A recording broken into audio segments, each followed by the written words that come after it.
So, very good evening, all the participants. Today, let us have a general discussion on the various allied laws. So, let me share my screen. This is my screen on Negotiable Instruments Act. I hope it is visible on your screen. Is it visible? ये visible है क्या? Yes, sir. Okay. So, in negotiable instruments, what is important? आप बताइए, रितु जी, what is important? I'll tell you 3-4 things. First important thing to remember is regarding this section 138. ठीक है? Section 138 जो है it's a very important section. So let us go directly to that section. क्या कहता है section 138?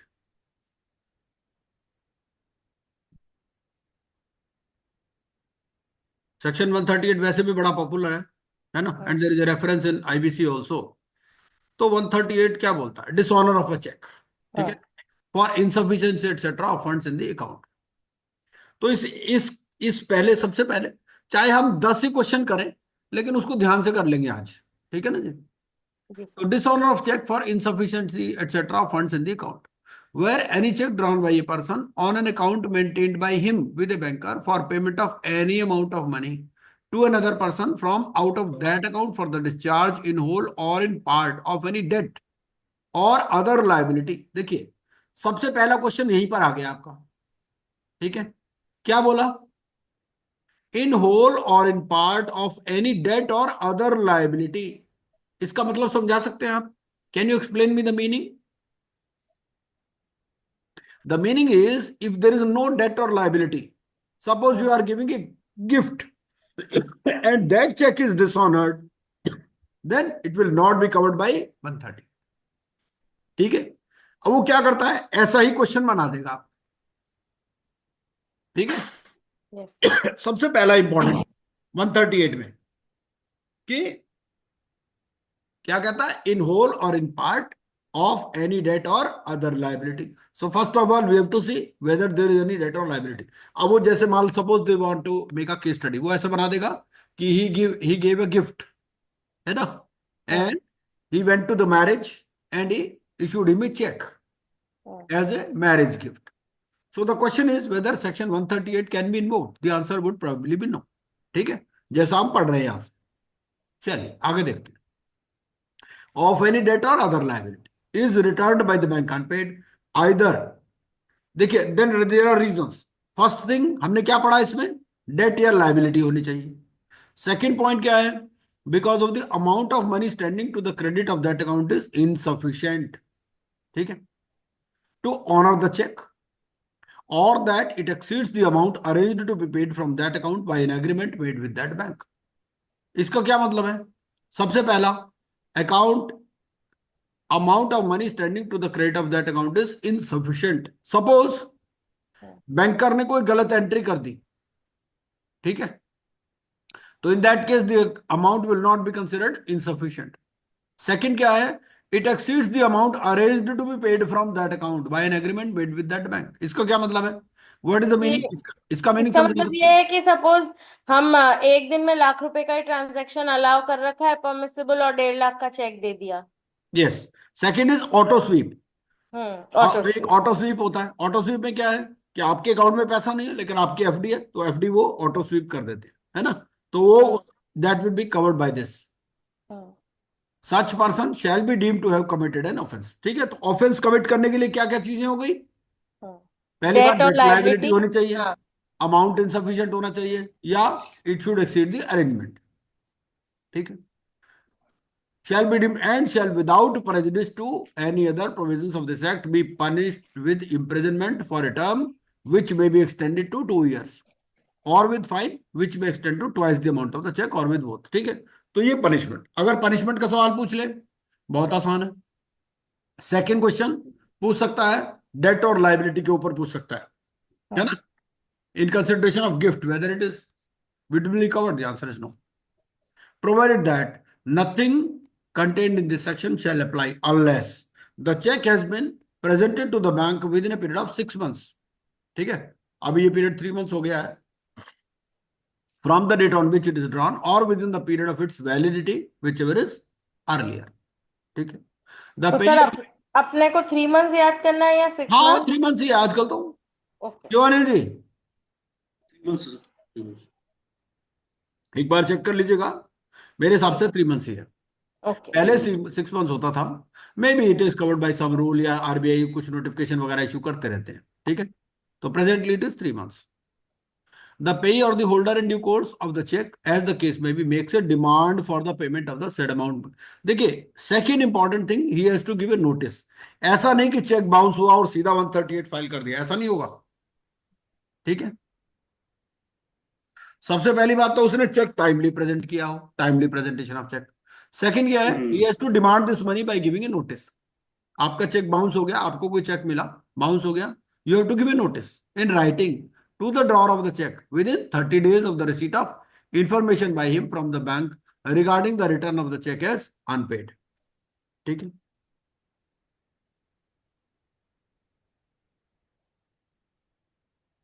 पहले ये 15 days होता था, ओके। अब हो गया 30 days, 9 में ना, है ना। चलिए, of the receipt of information by him from the bank regarding the return of the check as unpaid। तो सेकंड क्वेश्चन इसमें पूछ सकता है रिगार्डिंग दिस अमाउंट, कि भाई नोटिस आपको कितने दिन के अंदर देना है, नोटिस आपको कितने दिन में देना है, विद इन 30 days, ठीक है, ये भी क्लियर हो गया। चलिए, the drawer of such cheque fails to make the payment of the said amount of money to the payee or the case में भी to the holder in due course of the cheque. अब ये नई concept आ गई, holder in due course कौन है। If you are simply holder of the cheque, फिर ये भी सेक्शन अप्लाई नहीं होगा। इस सेक्शन को अप्लाई करने क्या होना चाहिए, होल्डर इन ड्यू कोर्स। तो हम अगली कॉन्सेप्ट पढ़ लेंगे होल्डर इन ड्यू कोर्स वाली। कि होल्डर इन ड्यू कोर्स क्या है, with in 15 days of the receipt of the set, 30 दिन का नोटिस, 15 दिन में उसको पेमेंट करनी है। किसको पेमेंट करनी है, holder in due course. Holder. अगली बात, डेट और other liability means legally enforceable debt और अदर लाइबिलिटी। ये भी मैंने एक्सप्लेन कर दिया कि लीगली एनफोर्सेबल डेट होना चाहिए या अदर लाइबिलिटी होनी चाहिए। गिफ्ट के लिए चेक दिया है तो वो कवर नहीं होगा, ठीक है। अब ये हमारा हो गया सेक्शन 138। अब हम देखते हैं क्या कहता है, इट शैल बी प्रिज्यूम्ड, ये भी है, ये भी इससे रिलेटेड सेक्शन ही है, section 139। It shall be presumed unless the contrary is proved that the holder of a cheque received the cheque of the nature referred to in section 138 for the discharge in whole और in part of any debt और other lab. ये मतलब presumption है, ठीक है। तो presumption को अगर आपने प्रूव करना है कि भाई it was not in discharge of debt, तो आपको प्रूव करना पड़ेगा, ठीक है। मतलब आपने चेक इशू कर दिया, इसका मतलब ये है कि you have issued it in discharge of any a debt और अ लायबिलिटी। लायबिलिटी, ठीक है। Defences which may not be allowed in any prosecution 130, ये भी इंपॉर्टेंट है। It shall not be a defence in a prosecution for an offence under section 138 that the drawer had no reason to believe when issued the cheque that the cheque may be dishonoured on presentment for the reason stated in that section, ठीक है। तो ये हो गया। 141 भी important है, 141 भी इसी से रिलेटेड है। क्या बोलता है, इन केस ऑफ कंपनीज, भाई कंपनीज चेक इशू करती है तो उसमें कौन लायबल होगा, ठीक है। क्या एक डायरेक्टर लायबल होगा, सारे डायरेक्टर लायबल होंगे, ये सारी बातें इसके अंदर 141 में। ये भी एक इंपॉर्टेंट सेक्शन है। What it says, section 141 says offenses by companies, if the person committing an offense under section 138 is a company, every person, ये भी एक इंपॉर्टेंट क्वेश्चन है, कौन लायबल होगा, every person who at the time the offense was committed was in charge of and was responsible to the company for the conduct of the business of the company as well as the company, ठीक है। ये नहीं कि सिर्फ जिसने check sign किया वही liable नहीं है, कौन लायबल है, every person who at the time the offense was committed was in charge of and was responsible to the company for the conduct of the business of the company as well as the company shall be deemed to be guilty of the offense and shall be liable to proceed against and punished accordingly, provided that nothing contained in this subsection shall render any person liable to punishment if he proves that the offense was committed without his knowledge, ठीक है। इसका मतलब क्या हो गया, 4 director हैं, वो director को भी पार्टी बनाएगा। अब वो डायरेक्टर को प्रूव करना है कि it was committed without his knowledge और that he had exercised all due diligence to prevent the commission of such offence, provided further that where a person is nominated as a director of a company. अब यहां पर भी एक important concept आ गई, क्या, where a person is nominated as a director of a company by virtue of his holding any office और employment in the central government or state government or a financial corporation owned or controlled by the central government or the state government as the case may be, he shall not be liable for prosecution under this chapter. ठीक है, अगर nominee है, suppose you have taken a loan from a financial corporation, ठीक है, a state financial corporation which is owned by the central government और state government, so he shall not be liable for prosecution. ये भी एक important. Notwithstanding anything contained in subsection 1, wherein an offence under this act has been committed by a company and it is proved that the offence has been committed with the consent or connivance of or is attributable to any neglect on the part of any director, manager, secretary or other officer of the company, such director, manager, secretary or other officer shall also be deemed to be guilty. ठीक है, of that offence and shall be liable to be proceeded against and punished accordingly. और company क्या है? Company means any body corporate and includes A firm और other association of individuals. ये भी एक important concept है. कंपनी का मतलब यहां कंपनी नहीं है, पार्टनरशिप फर्म भी इंक्लूडेड है इसमें, एओपी भी इंक्लूडेड है, other association of individuals, and director in relation to a firm means a partner in the firm. ठीक है. 142 बहुत इंपॉर्टेंट सेक्शन है, कॉग्निजेंस ऑफ ऑफेंसेस. 142 क्या बोलता है? 142 बोलता है notwithstanding anything contained in the code of criminal procedure, no court shall take cognizance except upon a complaint. सबसे पहले आपको क्या करना है? एक कंप्लेंट फाइल करना in writing made by the payee or as the case may be the holder in due course of the cheque. तो payee हो या होल्डर इन ड्यू कोर्स. सच इसके बाद में ये जब सेक्शन हम पढ़ लेंगे उसके बाद में then will go to the concept of holder in due course. Such complaint is made within 1 month of the date on which the cause of action arises under clause C of the proviso to section 138. मतलब जब cause of action arise हो उसके 1 महीने के अंदर ही ये complaint file करनी. सबसे पहले आपको 1 मंथ का नोटिस देना है, उसके पास 15 डेज का टाइम है. ठीक है. और यहां पर क्या है? कहता है कि 1 month under the clause C of the proviso. Clause C of proviso क्या है? ये क्लॉज सी, जब उसने पेमेंट नहीं किया आपको. ठीक है, ये मतलब है he fails to make the payment, उसके फिर आपको यानी सर 30 दिन और 15 दिन यानी 45 डेज बाद से 1 महीना गिनेंगे ना? बिल्कुल बिल्कुल बिल्कुल बिल्कुल. हाँ, क्योंकि नोटिस दिए बिना तो आप फाइल ही नहीं कर सकते. नोटिस के बाद में उसके पास 15 दिन का टाइम है. फिर वो जो इस यहां पर फिर कॉज ऑफ एक्शन अराइज हो गया, फिर उसके 1 महीने के अंदर आपको कंप्लेंट कर. ये हो गया. नेक्स्ट है, provided that cognizance of a complaint may be taken by the court after the prescribed period if the complainant satisfies the court that it is sufficient cause for not making a complaint within such period. ठीक है, तो उसके बाद में फिर condonation of delay वाला clause apply हो जाएगा. नो, ये भी इंपॉर्टेंट है. कौन नो कोर्ट? कौन सा कोर्ट है इसमें? No court inferior to that of a metropolitan magistrate or a judicial magistrate of the first class shall try any offense punishable under section 138. इस पे भी सवाल पूछ लेता है कि कौन इसको जो है ट्राई कर सकता है. No court inferior to that of a metropolitan magistrate और a judicial magistrate of the first. ठीक है.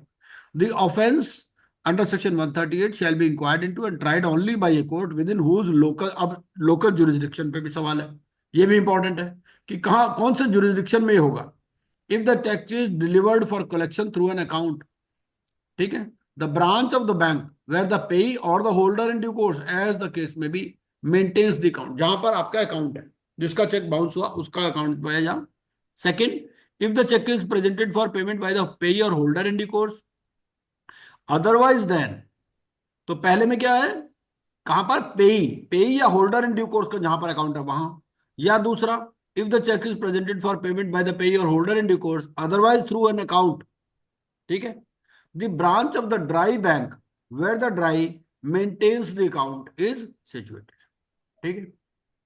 कई बार क्या होता है कि आपने किसी दूसरी ब्रांच में प्रेजेंट कर दिया वो चेक. आजकल सेंट्रलाइज्ड सिस्टम है, ठीक है ना, अकाउंट के बजाय. तो branch of the drawee bank where the drawer maintains the account. तो ड्राई या payee. For the purpose of clause A, where a check is delivered for collection at any branch of the bank of the payee or holder in due course, then the check shall be deemed to have been delivered to the branch of the bank in which the payee or holder in due course, as the case may be, maintains the account. ठीक है. तो यहां पर आप, यहां तक आप आराम से सारे क्वेश्चनों के आंसर दे सकते हैं। 138 टू 142 बहुत सारे सवाल आ गए। ठीक है, कितना नोटिस पीरियड होना चाहिए 1 मंथ का, कितने दिन में उसको पेमेंट करनी है 15 में, उसके बाद में कितने दिन में केस फाइल कर सकता है, कहां पर केस फाइल होगा, जुरिस्डिक्शन क्या होगा, ये सारे हो गए। ये भी इंपॉर्टेंट है, power of court to try cases summarily, ये भी एक इंपॉर्टेंट सेक्शन है। ये क्या कहता है? ये कहता है not with standing anything contain in the code of criminal procedure all offences under this chapter shall be tried by judicial magistrate of the first class or by metropolitan magistrate and the provisions of section 262 to 265 of the said code as far as may be applied to such trials. ठीक है, provided that in the case of any conviction in a summary trial under this section it shall be lawful for the magistrate to pass a sentence for a term not exceeding 1 year and an amount of fine exceeding 5,000 rupees.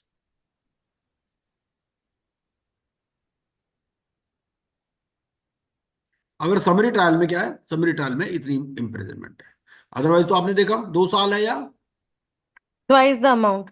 हाँ twice the amount और both, है ना। Yes और sir. Summary trial में ही है। तो summary trial क्या होता है सर? भाई समरी ट्रायल में क्या होता है, वो ये कहता है कि भाई मान लीजिए ज्यादा बड़ा अमाउंट नहीं है उस केस में, या ओके। फिर बहुत सारे केसेस आ जाते हैं, मान लो एक कंपनी है उसने 1000 चेक इशू कर रखे हैं, सारे के हम्म। सारे बाउंस हो गए, तो वो समरी ट्रायल कर देंगे। अच्छा, हजार केसेस इसमें के। इसमें सर, इसमें एंड है हाँ, और नहीं है, 1 year and amount of fine exceeding 5,000, हम्म, मतलब दोनों एक साथ में ही होगा ऐसा? हाँ जो भी है, हाँ। हम्म, बिल्कुल यही है। हम्म। अब इसके समन्स कैसे दिए जाएंगे? समन्स कहां पर देने हैं?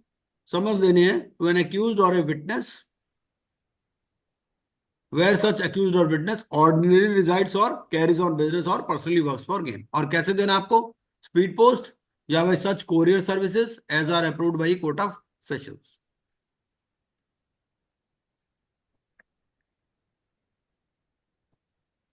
Evidence of an affidavit, bank's slip prima facie evidence of certain facts. ठीक है, तो बैंक की स्लिप उसमें देनी पड़ेगी।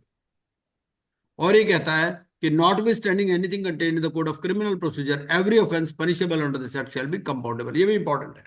क्या मतलब? कि ये कंपाउंडेबल ऑफेंसेस है। कंपाउंडेबल ऑफेंसेस का मतलब क्या होता है कि हो सकता है पनिशमेंट से ही छोड़ दे। अब हम चलते हैं, इसके बाद में हमारे को एक कॉन्सेप्ट आ रही थी, होल्डर इन ड्यू कोर्स। ठीक है, होल्डर और होल्डर इन ड्यू कोर्स ये क्या होते हैं?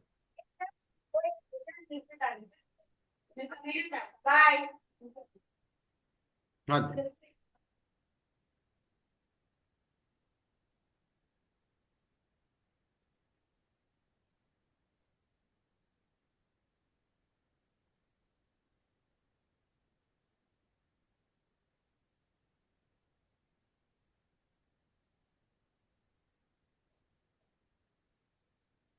ये होल्डर और होल्डर इन ड्यू कोर्स। अब होल्डर क्या होता है? मान लीजिए आपको चेक एक रोड पर मिल गया, क्या हो आप होल्डर हो उसके या नहीं? जी होल्डर है सर। नहीं हो। होल्डर है।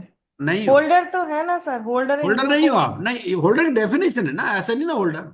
अच्छा। होल्डर की डेफिनेशन आप पढ़िए, ऐसा पूछ ओके। सकता है ना वो सवाल। The holder of a promissory note, bill of exchange और cheque means any person entitled in his own name. क्या आप एंटाइटल्ड हो उसको? नहीं ना। हम्म। अगर आपकी एंटाइटलमेंट है तभी आप होल्डर हो, in his own name to the possession thereof and to receive और recover the amount due thereon from the parties thereto. आप उसमें क्या हो? आप बेली हो। जैसे फाइंडर ऑफ लॉस्ट गुड्स है सेल ऑफ गुड्स एक्ट में, तो finder of hmm. Lost goods की भी इंपॉर्टेंस है, वही वही चेक वाला केस उसमें अप्लाई होगा। हाँ। वेयर द नोट, बिल और चेक इज लॉस्ट और destroyed, it's holder is the person so entitled at the अच्छा टाइम ऑफ अच्छा। सच लॉस और डिस्ट्रक्शन। ठीक है, तो होल्डर कौन है? होल्डर वो है जो उस टाइम पर एंटाइटल्ड था। और होल्डर इन ड्यू कोर्स क्या है? Holder in due course means any person who for consideration, देखिए अब इसमें क्या इंपॉर्टेंट है, होल्डर में क्या लिखा, होल्डर में कंसिडरेशन वर्ड नहीं लिखा, ठीक है। Holder in due course means any person who for consideration became the possessor of a promissory note, bill of exchange or check if payable to bearer, ठीक है, or the pay or endorsee thereof if payable to order before the amount mentioned in it became payable and without having sufficient cause to believe that any defect existed in the title of the person from whom he derived his title। तो ये है holder और holder in due course. फर्क क्या है, consideration का फर्क है, ठीक है। एंटाइटलमेंट होल्डर भी है, अगर किसी ने चुरा लिया तो वो होल्डर नहीं है, या किसी को सड़क पर पड़ा मिल गया तो वो होल्डर नहीं है, ठीक है। वो कहां कवर होगा, वो फाइंडर ऑफ लॉस्ट गुड्स में कवर होगा। Payment in due course. अच्छा, एक और इंपॉर्टेंट कॉन्सेप्ट जो इसमें पूछता है, वो पूछता है कि और इसके लिए अब 138 के लिए क्या होना चाहिए, आप होल्डर होने चाहिए या होल्डर इन ड्यू कोर्स होने चाहिए? Holder in due course. हाँ, ठीक है। एक और इंपॉर्टेंट कॉन्सेप्ट है इनलैंड इंस्ट्रूमेंट और फॉरेन इंस्ट्रूमेंट। इस पे कई सवाल पूछ लेता है। ये इनलैंड इंस्ट्रूमेंट क्या है? इनलैंड इंस्ट्रूमेंट है a promissory note, bill of exchange और चेक ड्रॉन और made in India and made payable in और drawn upon any person resident in India, ठीक है। या तो इंडिया में ड्रॉ या मेक किया गया हो, या it should be made payable और इन और drawn upon any person resident in India, तो इसको हम कहेंगे इनलैंड इंस्ट्रूमेंट। आपने चेक इंडिया में लिखा, इनलैंड इंस्ट्रूमेंट। जिसको पेएबल है वो इंडिया में है, इनलैंड। फॉरेन इंस्ट्रूमेंट क्या है? Any such instrument not so drawn made और made payable shall be deemed to be a foreign instrument. मतलब जो इंडिया इनलैंड नहीं है वो फॉरेन है। मतलब अगर चेक आपने अमेरिका में काटा, ठीक है, आपको अमेरिकन बैंक है, उसकी चेकबुक है आपके पास, आप अमेरिका में रहते हो, तो वो इनलैंड नहीं, वो फॉरेन इंस्ट्रूमेंट। या फिर अगर वो पेएबल है to any person which is not resident in India, तो भी वो फॉरेन इंस्ट्रूमेंट। ये दोनों में फर्क है। तो इतना तो देखो कम से कम आपको याद होना ही चाहिए। सर एक क्वेरी है बीच में। हाँ हाँ sir holder in due course में अगर चेक डिफेक्टिव है तो भी हमने कंसिडरेशन पे किया, जैसे ये है ना। हाँ, लिखा है ना, उसने हाँ लिखा है with. Without having sufficient cause to believe that okay any defect existed in the title of the person from whom he derived his title. Okay got it. बस।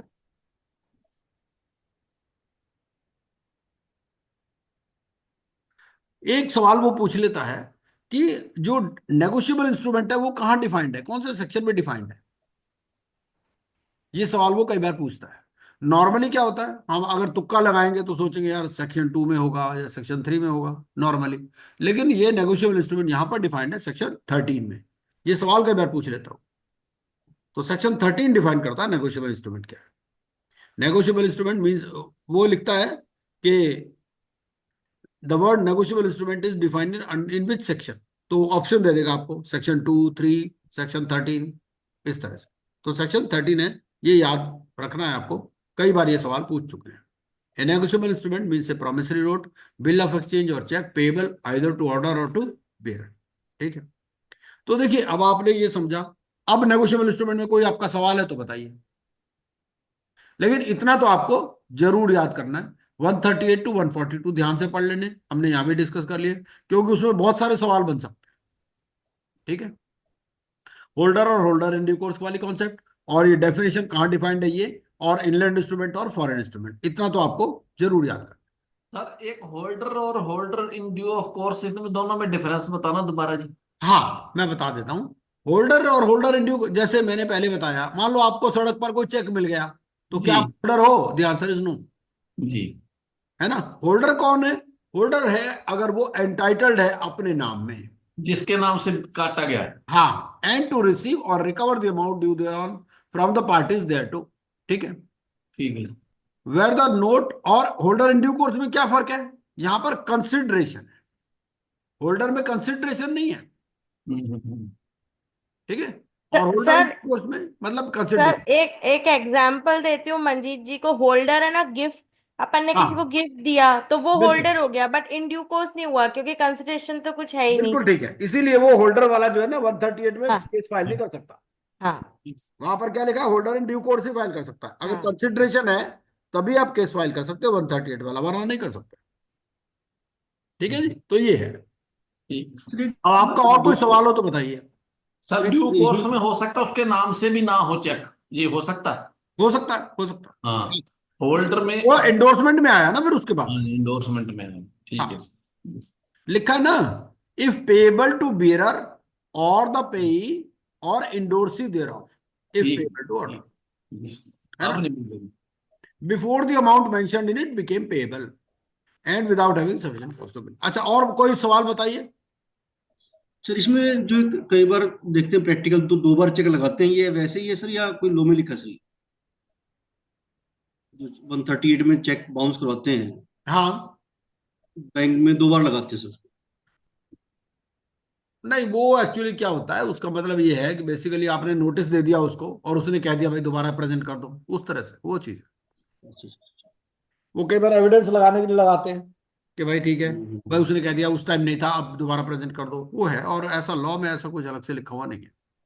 ट्रंकेटेड चेक का भी आता है बार बार, मैंने हाँ तो ठीक देखा है। है। हाँ, आप तो आपके टर्नकेटेड चेक उसमें क्या है? भी है। हाँ। टर्नकेटेड चेक है means a cheque which is truncated during the course of a clearing cycle either by the clearing house or by the bank, whether paying or receiving payment immediately on generation of an electronic image for transmission, substituting the further physical movement of the check in writing। मतलब क्या, देखिए ऐसा होता था, ये इस पे ना, ये पहले फ्रॉड हो जाते थे। होता कि मैं सिस्टम बताता हूँ आपको, कि सिस्टम ये होता था कि आपने चेक बैंक में प्रेजेंट किया, सारे बैंक्स के क्लियरिंग हाउस होते हैं, ठीक है, जैसे मान लो दिल्ली में सबके क्लियरिंग हाउस हैं, तो बैंक से चेक लेकर के जाते थे क्लियरिंग हाउस में, और क्लियरिंग हाउस में मान लीजिए कि किसी अकाउंट में बैलेंस नहीं है तो उसका चेक वापस कर देते थे। तो वो ये कहते थे कि भाई जिसका चेक वापस नहीं आया इसका मतलब वो क्लियर हो गया। तो जो बैंक का पीएन लेके जाता था, उन कई लोगों ने फ्रॉड किया। उन्होंने क्या फ्रॉड किया कि वो चेक वापस नहीं लाते थे, रिकंसिलेशन होता नहीं है रोज रोज बैंक्स का। तो उसमें क्या हुआ कि वो मान लेते थे भाई चेक क्लियर हो गया और उसको पैसे मिल जाते थे। तो अब इन्होंने क्या कर दिया, ये चेक जाता ही नहीं राजा, आता क्लियरिंग हाउस में, अब उसकी इलेक्ट्रॉनिक भाभी इमेज। बोला कैसे है। ठीक है जी, ये है। आप मंजीत जी म्यूट कर लीजिए अपने को। तो ये मतलब है इसका। तो ट्रंकेटेड चेक क्या है? Cheque which is truncated during the course of a clearing cycle either by the clearing house or by the bank, whether paying or receiving the payment immediately on generation of an electronic image। अभी आप देखोगे कि जल्दी जल्दी आपको पैसे मिल जाते हैं, सब्सटीट्यूटिंग द, तो फिजिकल मूवमेंट चेक्स की जरूरत नहीं है आजकल, ये मतलब है। और कोई क्वेश्चन इस पे? बिल ऑफ एक्सचेंज में कितनी पार्टी हो सकती है मिनिमम? दो हो सकती मिनिमम है क्या? 2। मिनिमम 2। हाँ, तो ड्रॉर, ड्रॉई और पे। और बिल ऑफ एक्सचेंज और नेगोशिएबल इंस्ट्रूमेंट में क्या फर्क है? बिल ऑफ एक्सचेंज और प्रॉमिसरी नोट। हाँ, प्रोमिसरी नोट, हाँ, हाँ। क्या फर्क है? ये bill of holder exchange is an order और right, promissory note is promise to. हाँ। राइट। तो इसमें क्या है, प्रोमिसरी नोट वो कौन बनाता है? जिसने पैसे देने होते। देने होते हैं, और बिल ऑफ एक्सचेंज कौन बनाता है? जिसने पैसे जिसको लेने। लेने होते हैं। हाँ। ये बेसिक डिफरेंस। बाकी तो एग्जांपल वगैरह भी दे रखे हैं, ठीक है ना। तो हम्म। और ये वाला, ये जो है, ये केस, ये अपना, इसका बेयर कोड मेरी साइट पर भी पड़ा हुआ है। 30 पेज का बेयर कोड है, कोई बहुत ज्यादा नहीं है। तो इसको तो कोशिश करिएगा कि इसको पढ़ लेना चाहिए। अच्छा, एम्बिगुअस इंस्ट्रूमेंट क्या होता है? सर जिसको पता नहीं क्या माने सर उसको। हाँ बिल्कुल, हम्म। 17 है, जो कि पता नहीं चलता भाई इसको क्या माने हम, तो उसको हम एम्बिगुअस इंस्ट्रूमेंट कहते हैं। Where an instrument may be constitute either as a promissory note और bill of exchange, the holder may at his election treated as either, and the instrument shall be thenceforth treated accordingly. ठीक है, अच्छा।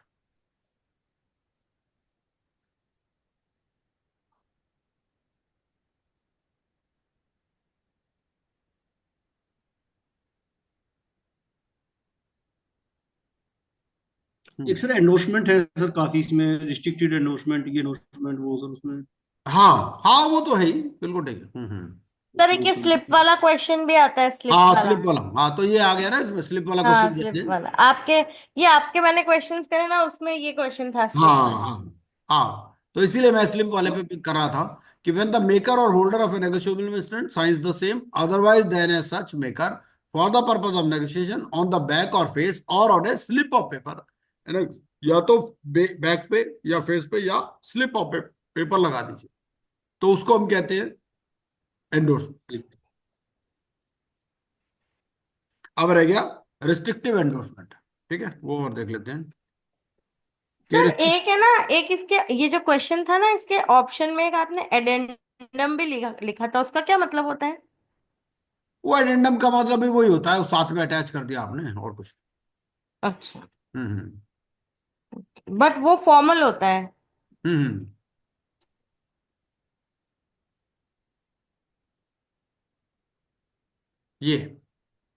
ये conditional endorser who excludes his own liability or makes his conditional. The endorser of a negotiable instrument may by express words in the endorsement exclude his own liability thereon or make such liability or the right of the endorsee to receive the amount due thereon depending upon the happening of a specified event, although such event may never happen. Where an endorser so excludes his liability and afterwards becomes the holder of the instrument, all intermediate endorsers are liable to him. इसमें example भी दिया हुआ है, जैसे वो क्या कहता है, without recourse the indorser of a negotiable instrument sign his name adding the words without recourse. तो विदाउट रिकोर्स मतलब मेरे पास बताना, ठीक है। Upon this indorsement he incurs no liability. A is the payee and holder of a negotiable instrument. Excluding personal liability by an endorsement without recourse, he transfers the instrument to B. And B endorses it in favor of C, who endorses it to A. ठीक है, A is not only reinstated in his former rights but has the right of an endorsee against B and C. चलिए अगला एक देखते हैं। तो ये एक प्रिवेंशन ऑफ करप्शन एक्ट देखते हैं थोड़ा, ठीक है। प्रिवेंशन ऑफ करप्शन एक्ट पे भी कई बार सवाल पूछ लेता है। प्रिवेंशन ऑफ करप्शन एक्ट में बेसिकली वो सवाल क्या पूछने वाला है, ये देखिए आप। एक तो पूछ लेता है कि पब्लिक सर्वेंट कौन है। कई बार वो ये भी सवाल पूछ चुका है कि ये जो अपना लिक्विडेटर है या जो इंसॉल्वेंसी प्रोफेशनल है या आरपी है, क्या वो पब्लिक सर्वेंट है? द आंसर इज नो, ठीक है, वो पब्लिक सर्वेंट नहीं है, वो सिर्फ कस्टोडियन है या फिड्यूशियरी कैपेसिटी में काम कर रहा है बेसिकली।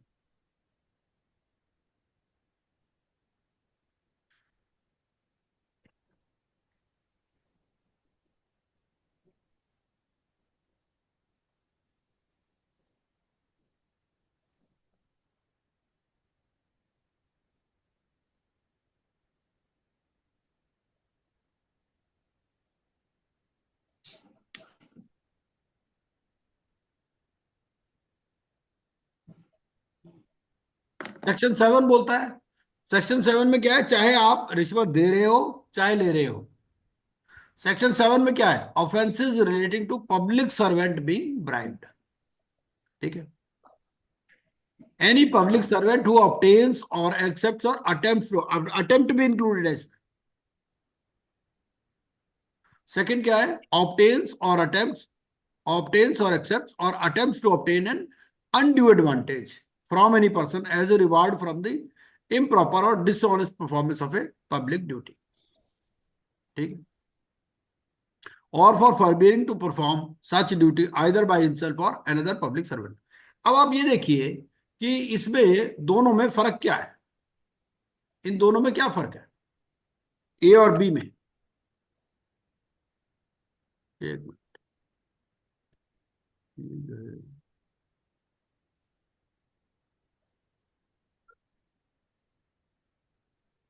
ये जूम कहां से हो रहा है?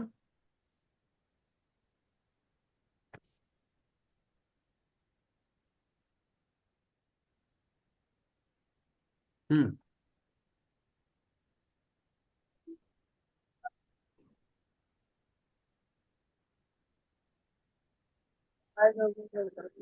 ठीक है, ये प्लस से हो जाएगा। तो 7 ए और बी में फर्क क्या है, obtains or accepts or attempts to obtain from any person an undue advantage, और दूसरे में क्या लिख दिया, an undue advantage from any person as a reward for the improper और dishonest performance of a public duty और forbearing to perform such duty either by himself or another public servant. और पहले में क्या लिखा, obtains or accepts or attempts to obtain from any person an undue advantage with the intention to perform or cause performance of public duty improperly or dishonestly, or to forbear or cause forbearance to perform such duty either by himself or by another public servant. ठीक है। Second में लिख दिया obtains or accepts or attempts to obtain an undue advantage from any person as a reward. यहां पर word आ गया any person as a reward for the improper और dishonest performance of a public duty. तो यहां पर पहले में क्या है, पहले में उसी आदमी से पैसे ले रहा है जिस आदमी का वो काम कर रहा है या काम नहीं कर रहा। ठीक है, मान लीजिए बिल्डिंग गिराने का ऑर्डर आ गया, अब उसने उसको फोन कर दिया, देखो भाई तुम्हारे ऑर्डर आ गए इस बिल्डिंग को डिमोलिश करने के लिए, ठीक है, तो आप मुझे पैसे दे दो तो मैं ये बिल्डिंग नहीं गिराऊंगा, तो 7A के अंदर आ जाएगा। और दूसरे में क्या है, किसी दूसरे आदमी से उसने ले लिया पैसा या undue advantage from any person as a reward for the improper और dishonest performance of a public duty और फॉरबीइंग टू, दोनों चीजें, फॉरबीरेंस टू परफॉर्म या इम्प्रॉपर या डिसऑनेस्ट परफॉर्मेंस। थर्ड है परफॉर्म्स और इंड्यूसेस अनदर पब्लिक सर्वेंट, मतलब यहां पर क्या है, अनदर पब्लिक सर्वेंट, आपने अपने जूनियर को बोल दिया या सीनियर को बोल दिया, वो चीज ये सी में आ जाएगा।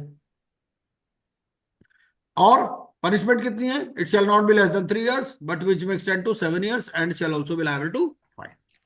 ठीक है सर जी स्लाइड क्यों नहीं दिखाई दे रही? नहीं दिखाई दे रही, एक मिनट, सर जी तो प्रीलिमिनरी दिखाई दे रहा है, प्रीलिमिनरी चैप्टर 1 सेकंड थर्ड। एक मिनट, एक मिनट।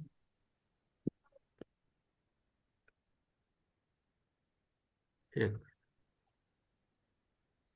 ये कहाँ गया, कुछ स्टॉप शेयर करके,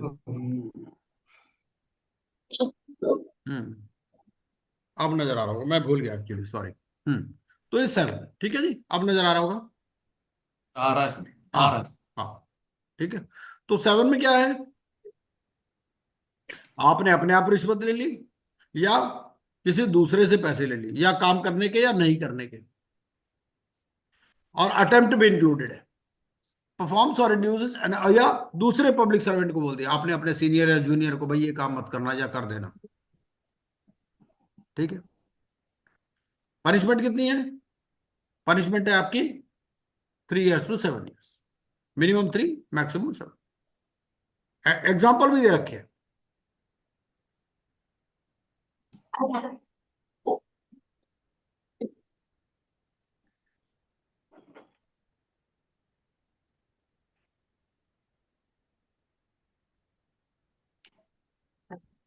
it shall be immaterial whether such person being a public servant obtains or accepts or attempts to obtain the undue advantage directly or through a third party, चाहे directly हो चाहे third party, वो सामने चाय वाला बैठा उसको पैसे दे दो वो भी कवर हो जाएगा। 7, सेक्शन 7 तो क्लियर हो गया। सेक्शन 7A, सेक्शन 7A क्या बोलता है, taking undue advantage to influence public servant by corrupt or illegal means or by exercise of personal influence. मतलब ये है कि आपने अनड्यू एडवांटेज ले लिया to influence public servant, IAS है, उसकी वाइफ है उसने कह दिया पार्टी को, कॉन्ट्रैक्टर को कि भाई मुझे डायमंड नेकलेस दिलवा दो, मैं अपने हस्बैंड को कह करके आपका ये काम करवा दूंगी, वो यहां पर कवर हो जाएगा 7A में।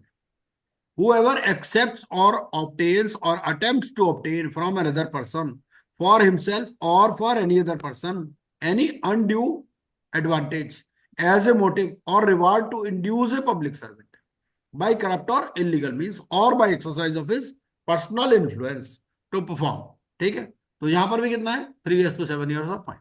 तो 7 और 7A में फर्क नजर आ गया आपको, 7A में वो खुद ले रहा है, ठीक है, जरूरी नहीं कि जिसका काम करना उसी से ले रहा है, किसी थर्ड पर्सन से भी ले रहा है तो भी कवर्ड है, अपने बॉस से कह के काम करा रहा तो भी कवर्ड है। 7A में क्या है, लेने वाला कोई और है, काम करने वाला दूसरा है।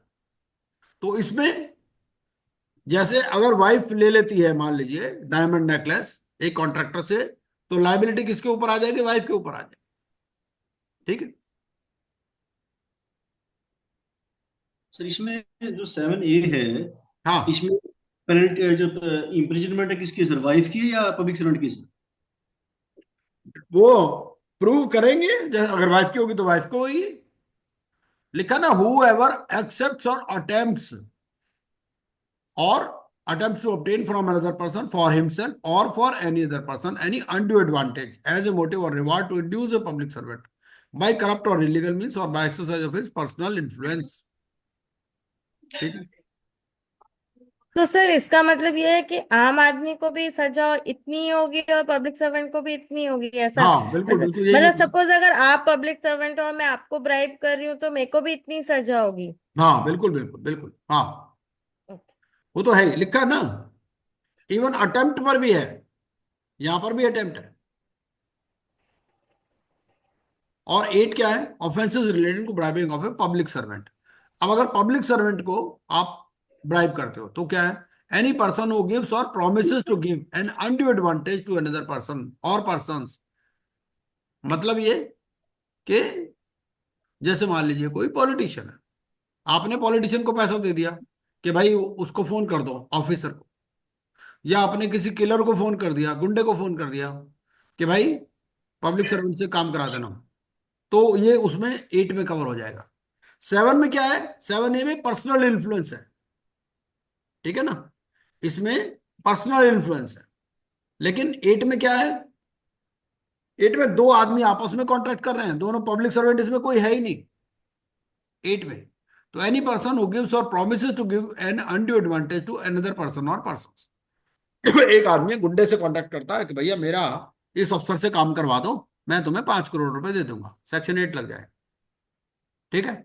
वाइफ के केस में, ब्रदर के केस में, सर्वेंट के केस में, पीए के केस में सेक्शन 7A लग जाए। ये फर्क है। और यहां पर कितना है?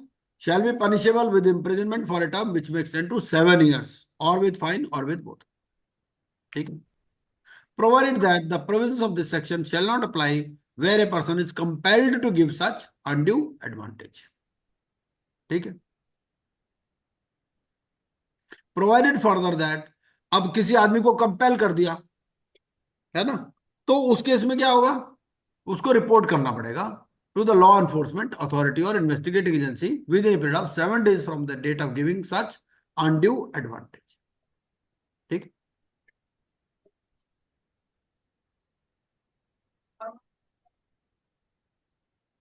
Provided also that when the offense under this section has been committed by commercial organization, such commercial organization shall be punishable with fine। ठीक है। क्योंकि अगर अदरवाइज, इसका मतलब क्या है? इसका मतलब ये है कि वो पब्लिक सर्वेंट पर भी ये फाइन लग जाएगा। भाई अब मान लीजिए गुंडे ने फोन कर दिया, उसको काम करना पड़ गया, काम उसने कर दिया, लेकिन हम उसको लॉ को रिपोर्ट करना, लॉ एनफोर्समेंट एजेंसी को with in period of 7 days कि भाई मेरे तो कान पे पिस्तल रख के काम करवा लिया था। तो यहां पर ये चीज आ गई।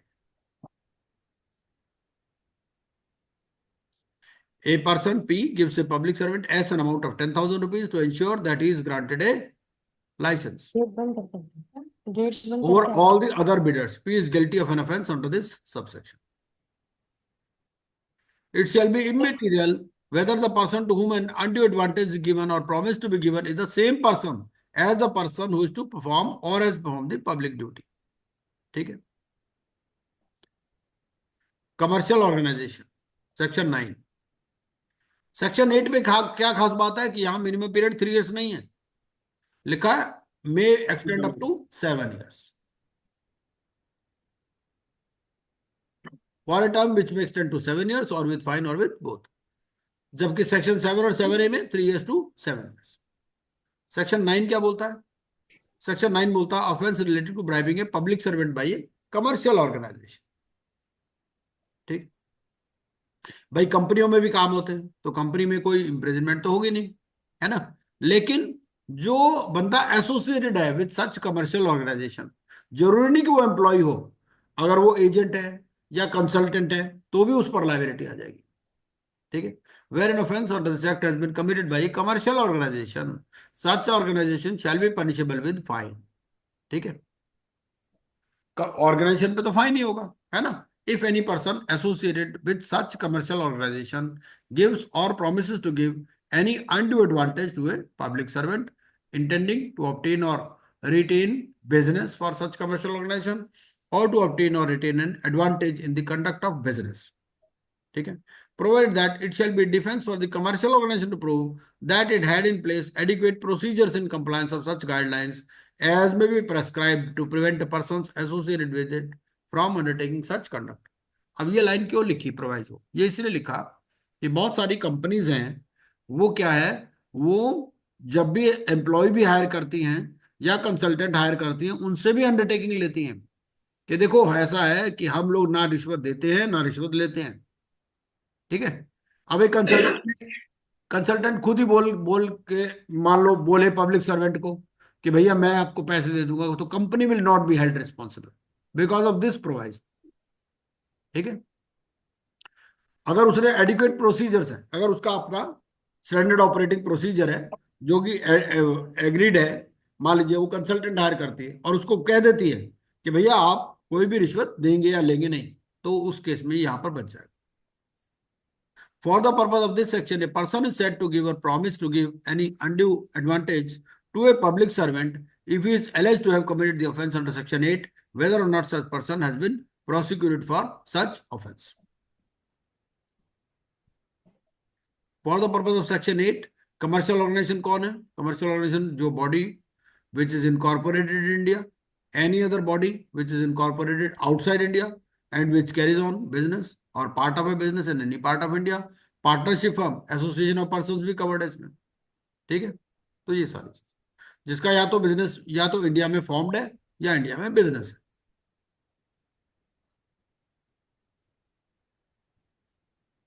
ठीक है, चाहे एम्प्लॉय हो, एजेंट हो या सब्सिडरी हो, उस सारे पर्सन में कवर्ड है। अब बात ये रह गई कि भाई इसके ऊपर फाइन कितना लगेगा। ठीक है,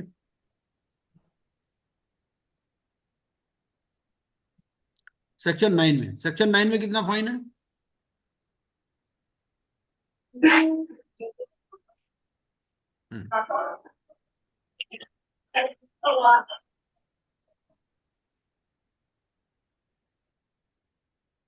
सेक्शन 9 में फाइन शायद डिफाइंड नहीं है, वो सेक्शन 10 से कवर होगा। सेक्शन 10 क्या बोलता है?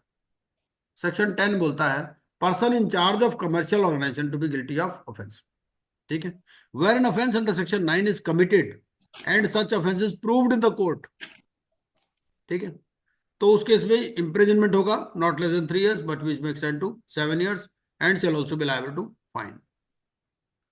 सेक्शन 11 क्या बोलता है? सेक्शन 11 बोलता है public servant obtaining undue advantage without consideration from persons concern in proceeding और business transacted by such public servant. अब यहां अनड्यू एडवांटेज ले रहा है, या तो फ्री में। अब फ्री का मतलब क्या है? आप सेल टैक्स ऑफिसर हो, आप एक शू डीलर की दुकान पे जाते हो, उसको बोलते हो भैया 20,000 रुपये वाला जूता मुझे 2,000 रुपये में दे दो, 2,000 रुपये का बिल भी काट दो, तो सेक्शन 11 लग जाएगा।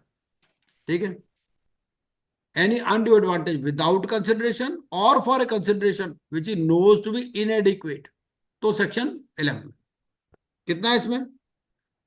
not less than 6 months but which may extend to 5 years and shall also be liable to fine। फिर पनिशमेंट फॉर अबेटमेंट, तो इसमें कितना है?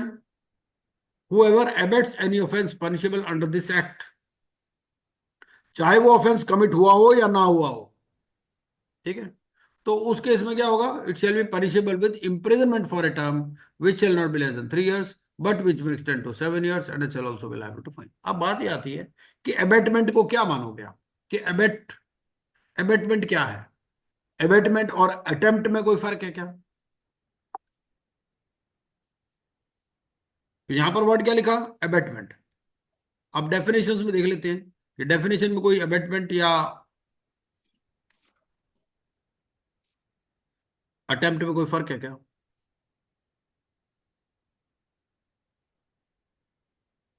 अनड्यू एडवांटेज डिफाइंड है हमारे यहां अनड्यू एडवांटेज क्या है? Undue advantage means any gratification whatever other than legal रिमनरेशन।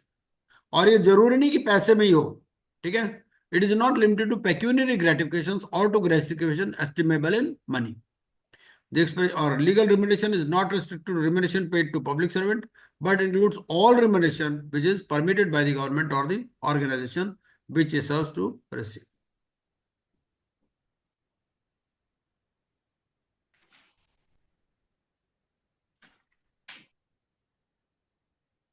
इसमें नॉर्मली जो क्वेश्चन पूछेगा ना, देखिए नॉर्मली क्वेश्चन आपसे पूछेगा इम्प्रिजनमेंट के ऊपर, या फिर ये कह सकता है कि कौन पब्लिक सर्वेंट है और कौन नहीं।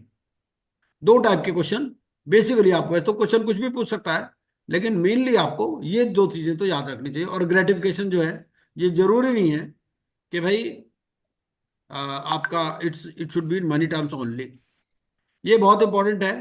पब्लिक सर्वेंट, पब्लिक सर्वेंट की डेफिनेशन देखिए यहाँ। पब्लिक सर्वेंट क्या कहता है, कौन है पब्लिक सर्वेंट? ये है public servant.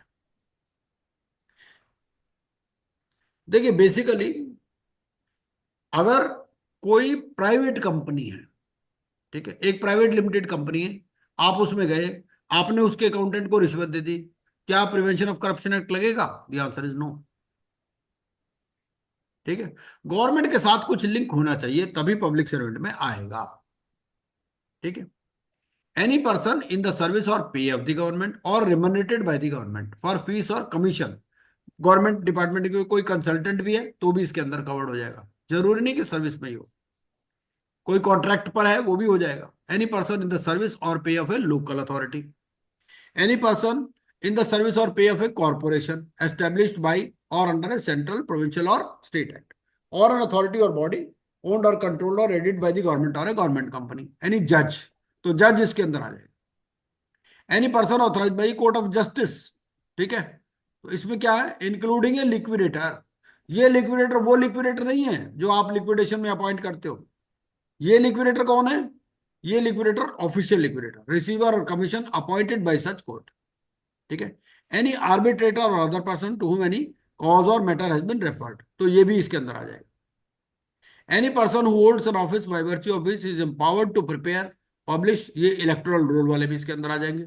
Any person who holds an office by virtue of which is authorised or required to perform any public duty. ये इंपॉर्टेंट है।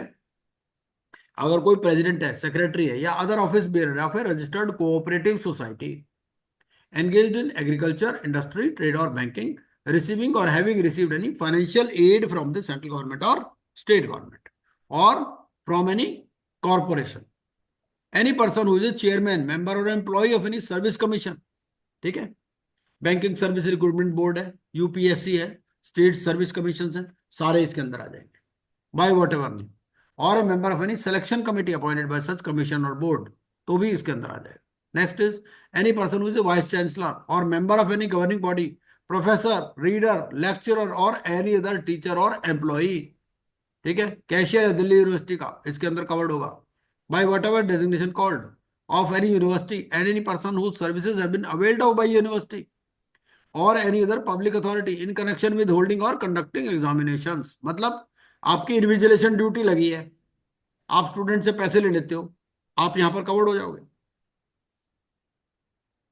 Any person who is an office bearer और an employee of an educational, scientific, social, cultural और other institution in whatever manner established receiving और having receive. ठीक है, तो अब इसके ऊपर कोई सवाल आपका हो तो बताइए, प्रिवेंशन ऑफ करप्शन एक्ट पर, नहीं तो नेक्स्ट एक्ट पर चलते हैं।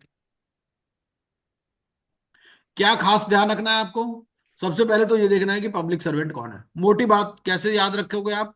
मोटी बात इससे याद रखोगे कि कोई गवर्नमेंट के साथ कोई एफिलिएशन होना चाहिए, या यूनिवर्सिटी के साथ, या कोई सर्विस कमीशन या बोर्ड वगैरह के साथ। प्राइवेट, अगर प्योरली प्राइवेट है तो फिर वो पब्लिक सर्वेंट में नहीं आएगा। ठीक है, ग्रेटिफिकेशन मनी में भी हो सकती है, अदर देन मनी भी हो सकती है। बाकी पूछने को तो कुछ भी पूछ सकता है, लेकिन मेन बात है ये है।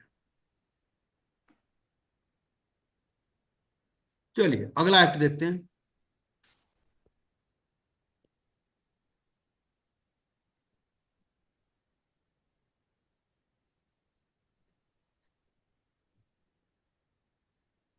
एक एक्ट हम करते हैं इसमें, आरडीबी एक्ट, आरडीबी एक्ट कर कौन सा करें बताइए, ट्रांसफर ऑफ प्रॉपर्टी करना है, कौन सा करना? ट्रांसफर प्रॉपर्टी कर लेते हैं सर। ठीक है, अब ये है जी ट्रांसफर ऑफ प्रॉपर्टी एक्ट। ठीक है, देखिए ट्रांसफर ऑफ प्रॉपर्टी एक्ट में मेन बात आपको क्या ध्यान में रखनी है, ये हमारा एक्ट है। ठीक है, ये नजर आ रहा होगा मेरे ख्याल, थोड़ा बड़ा कर देता हूँ इसको।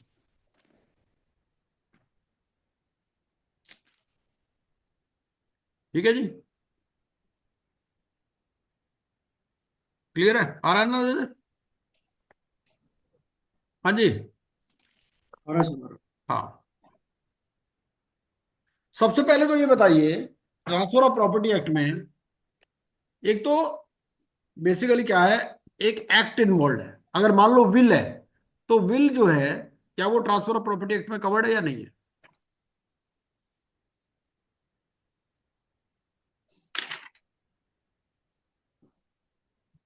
हाँ जी, सिंपल सा सवाल है।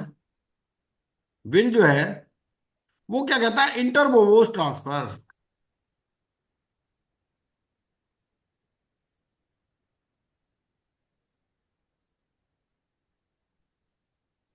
सेक्शन बहुत सारे हैं, बट एक बार देख लेते हैं, मोटे मोटे सेक्शन 5-7 देख लेंगे इसमें।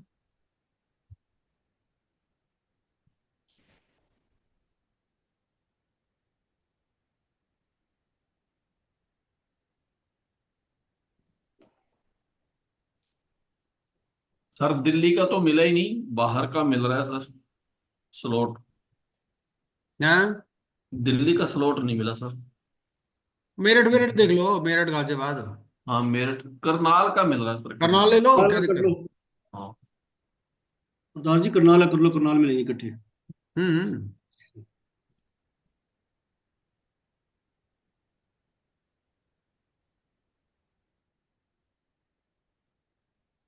तो इसमें एक जो है,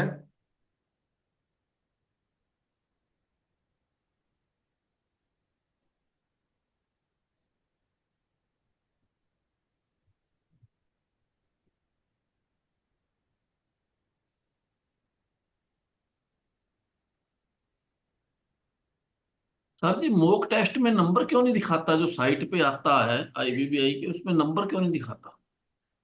मुझे नहीं पता। एक वर्ड इसमें आता है इमूवेबल प्रॉपर्टी। तो इमूवेबल प्रॉपर्टी यहां पर जो डिफाइंड है ना, वो क्या है, वो ये कहता है कि ये नेगेटिवली वर्डेड डेफिनेशन है इसमें जो दे रखी है। फिर इसके अलावा आपको जनरल क्लॉजेज एक्ट में जाना पड़ेगा। तो इंटरप्रिटेशन क्लॉज में immovable property does not include standing timber, growing crops और ग्रास। ठीक है, और instrument means a non testamentary instrument. ठीक है, जो टेस्टामेंट्री इंस्ट्रूमेंट है वो इसके अंदर कवर्ड नहीं है। टेस्टामेंट्री इंस्ट्रूमेंट इंस्ट्रूमेंट कौन से होते हैं, विल हो गया, रिलिंक्विशमेंट डीड वगैरह हो गई। Attested, attested in relation to an instrument means, ये अटेस्टेड का मतलब पूछ लेता है कई बार। And shall be deemed always to have means attestment attested by two और मोर विटनेसेस, दो या दो से ज्यादा witnesses, each of whom has seen the executant sign और affix his mark to the instrument। दोनों ने खुद देखा हो, ठीक है, और has seen some other person sign the instrument in the presence and by the direction of the executant, और has received from the executant a personal acknowledgement of his signature और मार्क। तो दो या दो से ज्यादा लोगों, तो ये इसका मतलब है अटेस्टेड। और रजिस्टर्ड क्या है, रजिस्टर्ड किसका, किस चीज का, registration of documents. Registered means registered in any part of the territories to which this extend under the laws for the timing in force regulating the registration of documents। Attached to the earth का मतलब क्या है, rooted in the earth as in the case of trees and shrubs, embedded in the earth as in the case of walls or buildings। ठीक है, और attached to what is so embedded for the permanent beneficial enjoyment of that to which it is attached। ये भी मतलब दे दिया यहां कि मतलब मान लीजिए मकान में, मकान है एक, मकान में दरवाजे लगे हुए हैं। अब आप कहोगे दरवाजे को तो निकाल भी सकते हो, नहीं, पर्पस तो वो रही है ना, परमानेंट तो है कि परमानेंट बेनिफिशियल एंजॉयमेंट, तो वो भी फिर जो है अटैच टू अर्थ में आ जाए। ठीक है, और एक्शनेबल क्लेम क्या है, actionable claims mean claims to any debt other than a debt secured by mortgage of immovable property or by hypothecation or pledge of movable property, or to any beneficial interest in movable property not in the possession, either actual or constructive, of the claimant, which the civil court recognizes as affording grounds for relief, whether such debt or beneficial interest be existent, accruing, conditional or contingent. Secure debt covered नहीं है, हाइपोथिकेटेड या pledge covered नहीं है। ठीक है, आपने मान लीजिए गुड सेल किए किसी आदमी को और उस पर बिल रेज कर दिया, तो वो जो अमाउंट है वो अमाउंट एक्शनेबल केस के अंदर आया था। ठीक,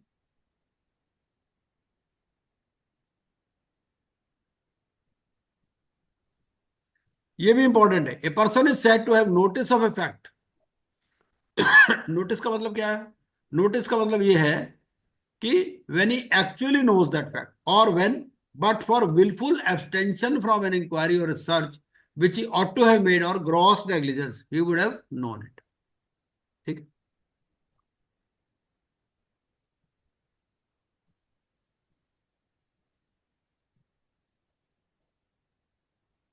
ट्रांसफर ऑफ प्रॉपर्टी बहुत इंपॉर्टेंट डेफिनेशन है। In the following sections transfer of property means an act by which a living person conveys property in present or in future to one or more other living persons, or to himself or it himself and one or more other living persons, and to transfer property is to perform such act. In this section living person includes a company, ये भी important है। ठीक है, तो living person includes ए company और association और body of individuals weather incorporated or not, but nothing herein contained shall affect any law for the time being in force relating to transfer of property to or by companies, associations or body of individuals. ठीक है,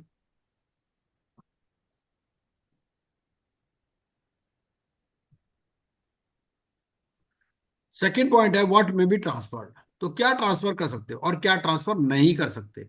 property of any kind may be transferred except otherwise. पहला, chance of an heir apparent succeeding to an estate, the chance of a relation obtaining a legacy. आपके पास सिर्फ chance है, ठीक है, or the death of a kinsman or any other mere possibility of a like nature can not be transferred.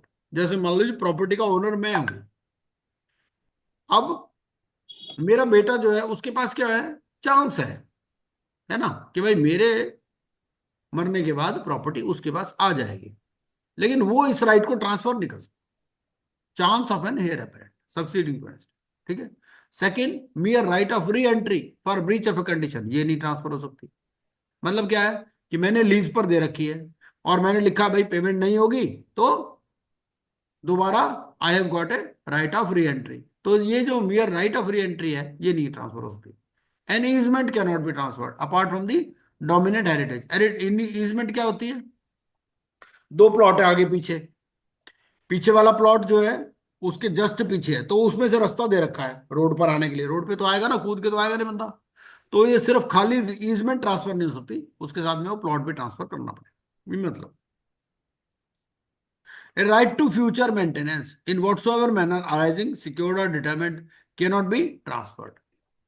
An interest in property restricted in its enjoyment to the owner personally cannot be transferred by him. क्या मतलब, मान लीजिए कोई विधवा window है, ठीक है, हमने उसके नाम एक प्रॉपर्टी दे दी कि भैया तुम ऐसा है जब तक तुम जिंदा रहो तुम इसका किराया खाते रहो या यहाँ रहते रहो, कोई दिक्कत नहीं, लेकिन हमने उसी के लिए किया है, वो रिस्ट्रिक्ट कर दिया कि वो आगे नहीं बेच सकते उसको, तो वो चीज फिर नहीं बेच सकते। रिस्ट्रिक्टेड इन इट्स एंजॉयमेंट, कि भाई जब तक रहते जाओ, मैंने नौकर को अपने मकान दे दिया है कि भाई जब तक तुम जिंदा हो रहते जाओ कोई दिक्कत नहीं, लेकिन वो उसको बेच नहीं सकते, तो रिस्ट्रिक्ट हो गया ना। A right to future maintenance in whatsoever manner arising, secured or retirement can not be transferred. Mere right to sue can not be transferred. A public office can not be transferred. तो ये सारे ये जो है नहीं हो सकते।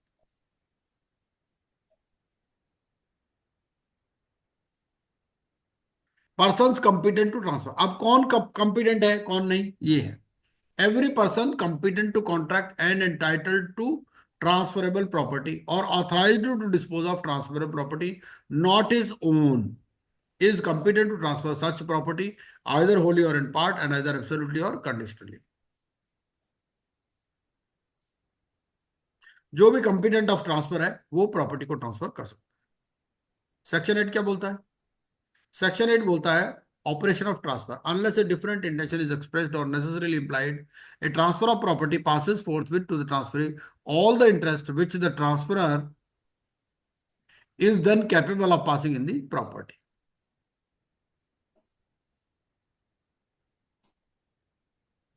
Oral transfer. And a transfer of property may be made without writing in every case in which writing is not expressly required by law. और लॉ में क्या लिखा है? वो लिखता है कि जो भी 100 रुपीज से ज्यादा है उसको आपको बाई वे ऑफ रजिस्ट्रेशन ही ट्रांसफर आप कर सकते हैं.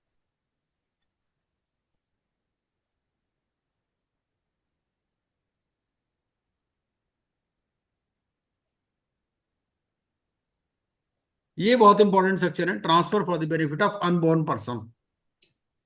ठीक है.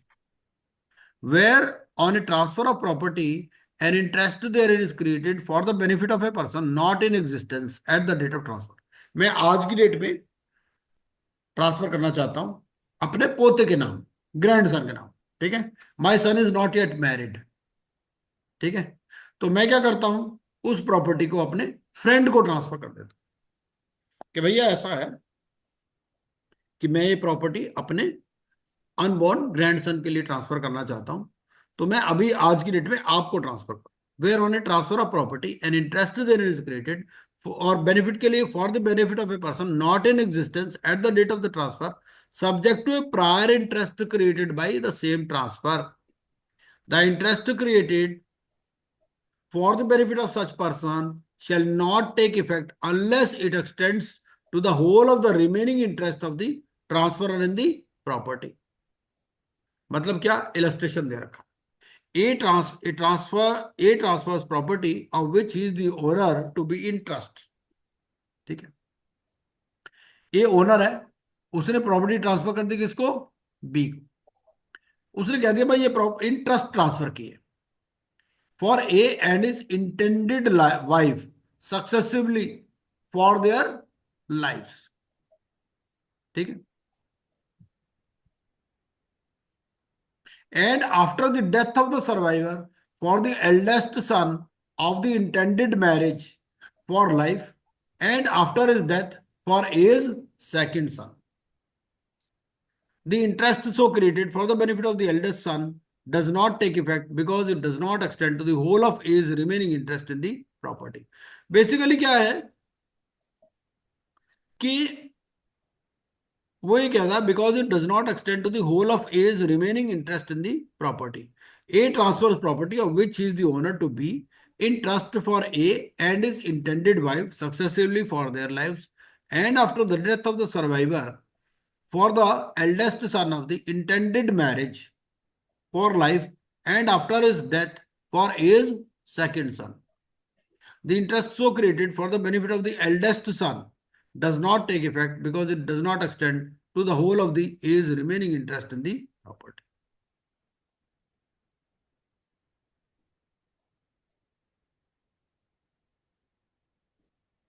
एक इसमें आता है rule against perpetuity. Rule against perpetuity क्या है कि नॉर्मली तो रूल इज परपेचुटी कि जो भी आप ट्रांसफर करते हो वो होल लाइफ के लिए होता है.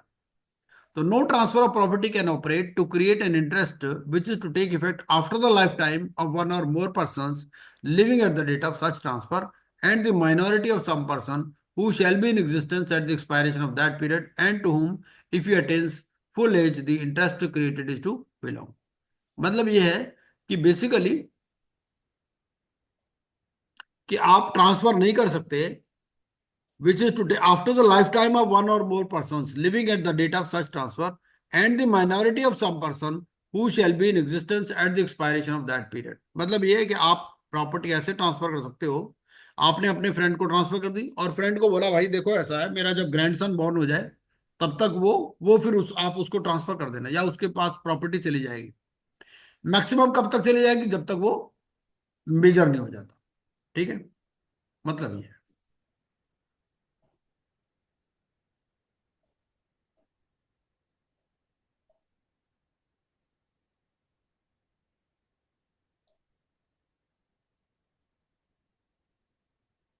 वेस्टेड इंटरेस्ट भी इंपॉर्टेंट है. वेस्टेड और कॉन्टिजेंट इंटरेस्ट.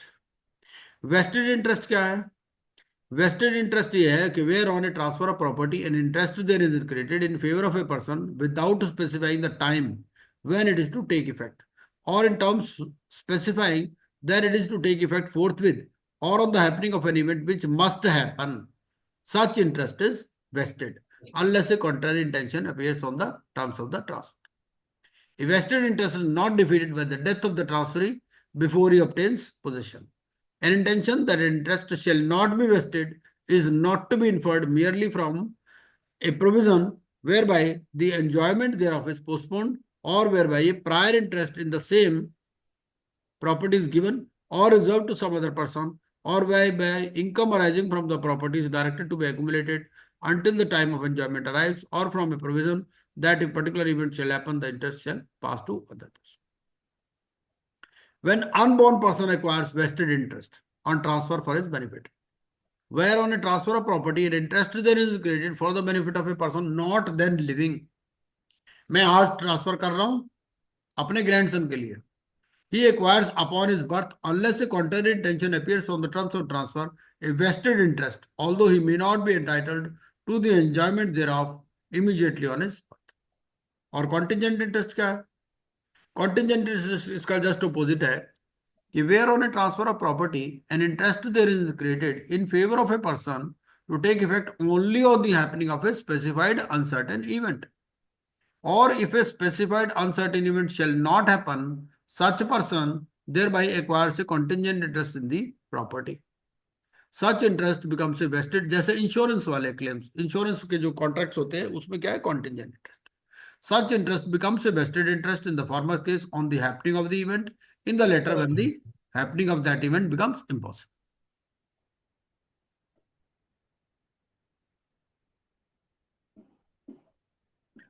Exception इसमें क्या है? Where under transfer of property a person becomes entitled to an interest therein upon attaining a particular age and the transferor also gives to him absolutely the income to arise from such interest before he reaches that age or directs the income or so much thereof as may be necessary to be applied for his benefit, such interest is not contingent. मतलब क्या? मतलब ये है मैंने अपने friend को transfer कर दी property, भैया मेरे ग्रैंडसन को जब वो स्कूल जाने लगे उसके स्कूल एक्सपेंसेस के लिए और जब वो मेजर हो जाए तब उसको वो प्रॉपर्टी ट्रांसफर हो जाएगी, तो वो फिर कॉन्टिजेंट नहीं है, वो फिर vested interest.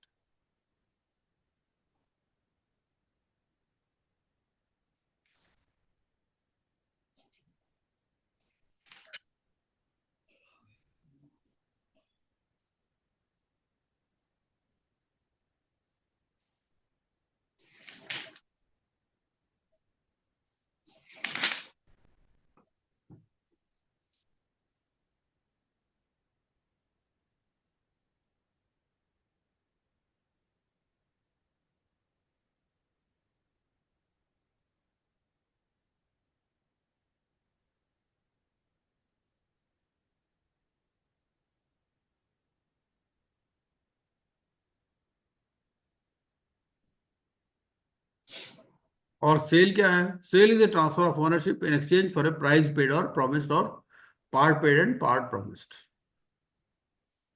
Rights and liabilities of buyer and seller, marshalling by subsequent purchase.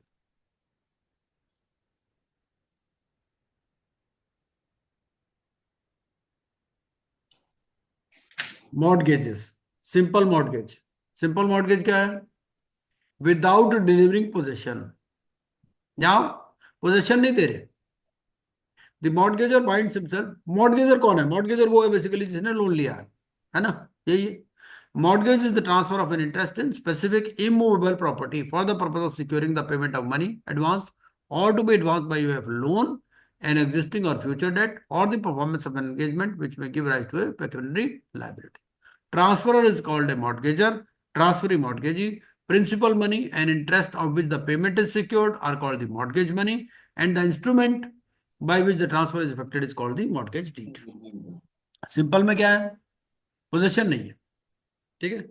The mortgager binds himself personally to pay the mortgage money and agrees expressly or impliedly that in the event of his failing to pay according to his contract, the mortgagee shall have the right to cause the mortgage property to be sold and the proceeds of sale to be applied as far as may be necessary in payment of the mortgage money. The transaction is called a simple mortgage. Mortgage by conditional sale, ये क्या है? Where the mortgager ostensibly sells the mortgaged property, ठीक है, on condition that on default of payment of the mortgage money on a certain date the sale shall become absolute. मतलब अभी conditional cell हो रही है, वो कह रहा है अगर आप पेमेंट नहीं करोगे तो ये सेल एब्सोल्यूट हो जाएगी, or on condition that on such payment be made the sale shall become void, ठीक है, or on condition that on such payment being made the buyer shall transfer the property to the seller. The transaction is called a mortgage by conditional sale and the mortgagee by conditional sale, ठीक है. Provided that no such transaction shall be deemed to be a mortgage unless the condition is embodied in the document which effects or purports to effect the sale. अगर ये condition लिखी होनी चाहिए तो ये mortgage by conditional cell हो गया. यूजुफ्रैक्चुअरी mortgage क्या है? यहां पर क्या है? पोजेशन इंपॉर्टेंट है. Where the mortgagor delivers possession or expressly or by implication binds himself to deliver possession of the mortgaged property to the mortgagee and authorizes him to retain such possession until payment of the mortgage money and to receive the rents and profits accruing from the property. आपने कोई property ऐसी है जिसपे किराया आ रहा है तो वो कहे भाई तुम किराया भी लेते रहो, ठीक है, or any part of such rent and profits and to appropriate the same, और उसको इंटरेस्ट में एडजस्ट कर लो या in payment of the mortgage money, or partly in lieu of interest or partly in payment of mortgage money. तो इसको कहेंगे यूजुफ्रैक्चुरी mortgage. अगला है इंग्लिश मॉर्गेज. इंग्लिश मॉर्गेज में क्या है कि आपने वाकई रजिस्ट्री करवा दी उसकी. Where the mortgagor binds himself to repay the mortgage money on a certain date and transfers the mortgaged property absolutely. देखो कंडीशनल मॉर्गेज और इंग्लिश मॉर्गेज में यही फर्क है. कंडीशनल में क्या है? ऑस्टेंसिबल सेल है, वो कहता है कि सेल विल टेक इफेक्ट अगर पेमेंट नहीं होगी. यहां पर क्या है? नया रजिस्ट्री हो गई लेकिन उसमें एक प्रोविजन डाल दिया कि भाई रीट्रांसफर हो जाएगी, सिर्फ रजिस्ट्री के पैसे लगते हैं इसमें, लेकिन जो अपना मॉर्गेजी है वो सिक्योर हो जाता है. But subject to a proviso that he will retransfer it to the mortgagor upon payment of the mortgage money. The transaction is called an English mortgage. और by deposit of title deeds क्या है? Where a person in any of the following towns, Calcutta, Madras, Bombay, and any other town delivers to a creditor or agent documents of title. इसने सिर्फ document of title दे दिया, registry दे दी. Intent क्या है? To create a security. तो इसको कहेंगे mortgage by deposit of title, ठीक है. और एनॉमलस मॉर्गेज क्या है? जो सिंपल भी नहीं है, कंडीशनल भी नहीं है, यूजुफ्रैक्चुरी भी नहीं है, इंग्लिश भी नहीं है, ये भी नहीं है, तो फिर वो एनॉमलस.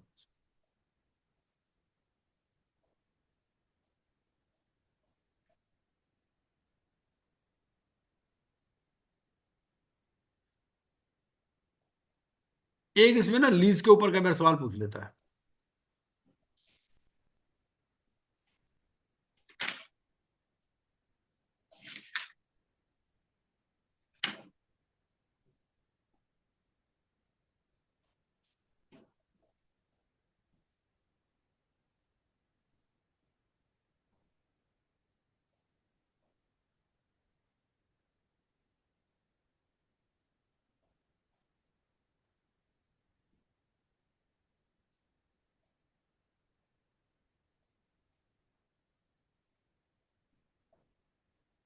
तो अब आपका कोई स्पेसिफिक सवाल है ट्रांसफर प्रॉपर्टी में, वो डिस्कस कर लेते हैं, नहीं तो अगले एक्ट पर चलते हैं.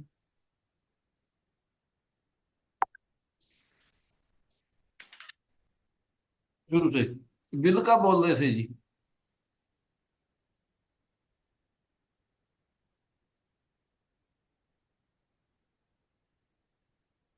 बार सेलिंग सिक्योरिटीज, ये मैंने पहले भी बताया था, ठीक है.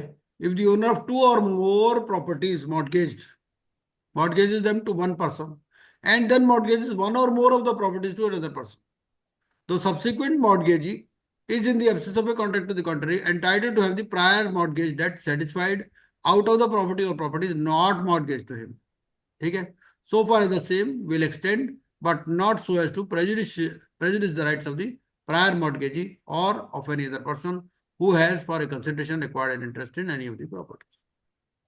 ठीक है, रितु जी बता दोगे आप, मैंने बताया था आपको मार्शलिंग ऑफ सिक्योरिटीज क्या है ये। Are you there? सर, हाँ जी, टीटीलाई के पारी पशु चार्जेज। Right, very correct. हाँ, मतलब ये है कि एक ओनर है, ठीक है, उसके पास दो प्रॉपर्टीज हैं। एक प्रॉपर्टी ए है, उस ए प्रॉपर्टी को उसने एक्स और वाई दोनों को मॉर्टगेज किया हुआ है, और दूसरी प्रॉपर्टी उसके पास बी है, जो उसने सिर्फ वाई को मॉर्टगेज कर रखी है ना। तो अब बात यह है कि अब अगर वाई कोई एक्शन लेना चाहता है, ठीक है ना, तो एक्स क्या बोलेगा उसको? एक्स बोलेगा भैया पहले ऐसा है कि प्रॉपर्टी बी के अगेंस्ट में एक्शन ले लो जो आपको एक्सक्लूसिवली मॉर्टगेज है ना, ताकि मेरा इंटरेस्ट इफेक्ट ना हो, ये मतलब है बेसिकली। ठीक है सर। सर, एक विल का बोला था आपने, will is included in the TPA or not? Will is not included, नहीं, विल इंक्लूडेड नहीं है। ठीक है सर।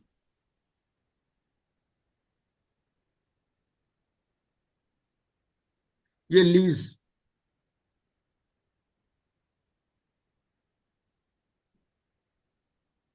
ये ड्यूरेशन ऑफ लीज दे रखा है इसमें, ये हमने एक चार्ट में भी बता रखा है आपको।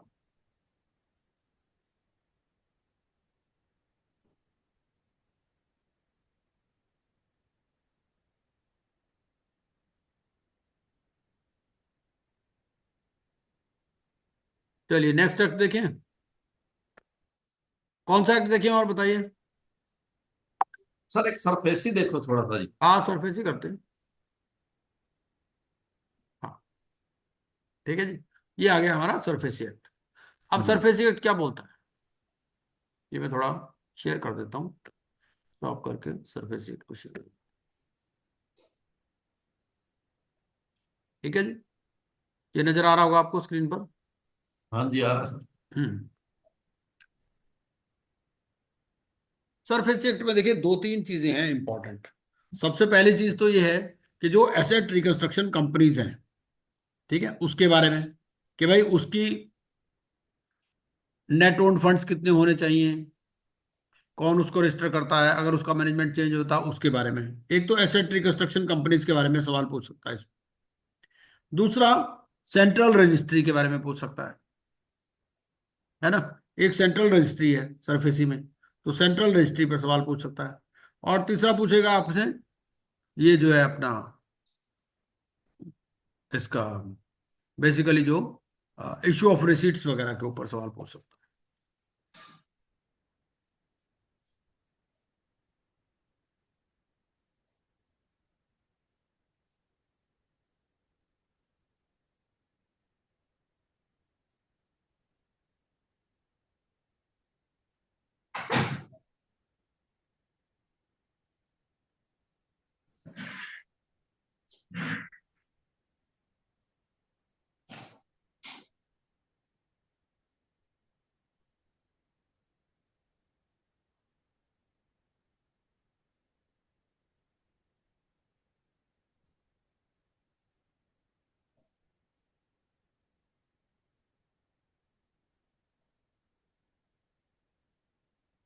एक इसमें कॉन्सेप्ट आती है स्पॉन्सर की, स्पॉन्सर के ऊपर क्या मैं सवाल पूछ लिया, तो स्पॉन्सर कौन है?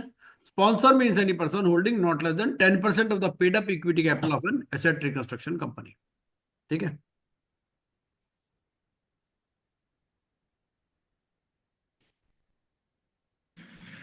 ये रजिस्ट्रेशन,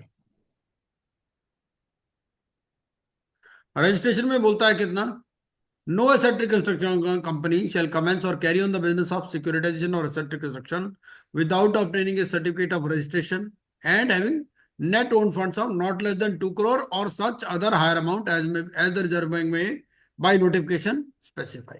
तो रिजर्व बैंक ने स्पेसिफाई किया हुआ है, ठीक है, कितना है वो, 100 करोड़ है मेरे ख्याल से आजकल।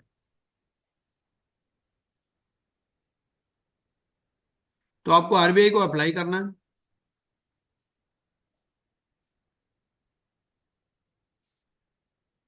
क्या क्या कंडीशन होनी चाहिए एक तो उसका कोई लॉस नहीं होना चाहिए। The asset reconstruction company has not incurred losses in any of the 3 preceding financial years. And then it has made adequate arrangement for realization of the financial assets acquired and shall be able to pay periodical returns. And directors have adequate professional experience. Any of its directors has not been convicted.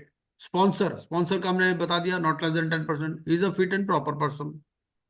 And it is complied with or is in a position to comply with prudential norms. तो reserve bank इनको certificate grant कर सकता है। Sir ये asset reconstruction company की 24 तक तो 200 करोड़ थी और अभी 26 तक 300 करोड़ है। हमें तो 23 तक देखनी है ना, 23 तक तो 100 करोड़ ही थी। अच्छा। अभी अभी जो हमारा सिलेबस है ना, हमारा तो 31 मार्च तक 2023 तक है ना, तो मेरे हिसाब से तब तक 100 करोड़ थी। आप एक दोबारा चेक कर लेना। आपने पहले भी 100 करोड़ ही बोला था शुरू शुरू में। मेरे हिसाब से 100 करोड़ ही है, एक बार जी। मैडम चेक कर लेना, है ना। हाँ सर, हाँ सर। क्योंकि टाइम टू टाइम चेंज करते रहते हैं ना, तो हमें सिलेबस के साथ चलना।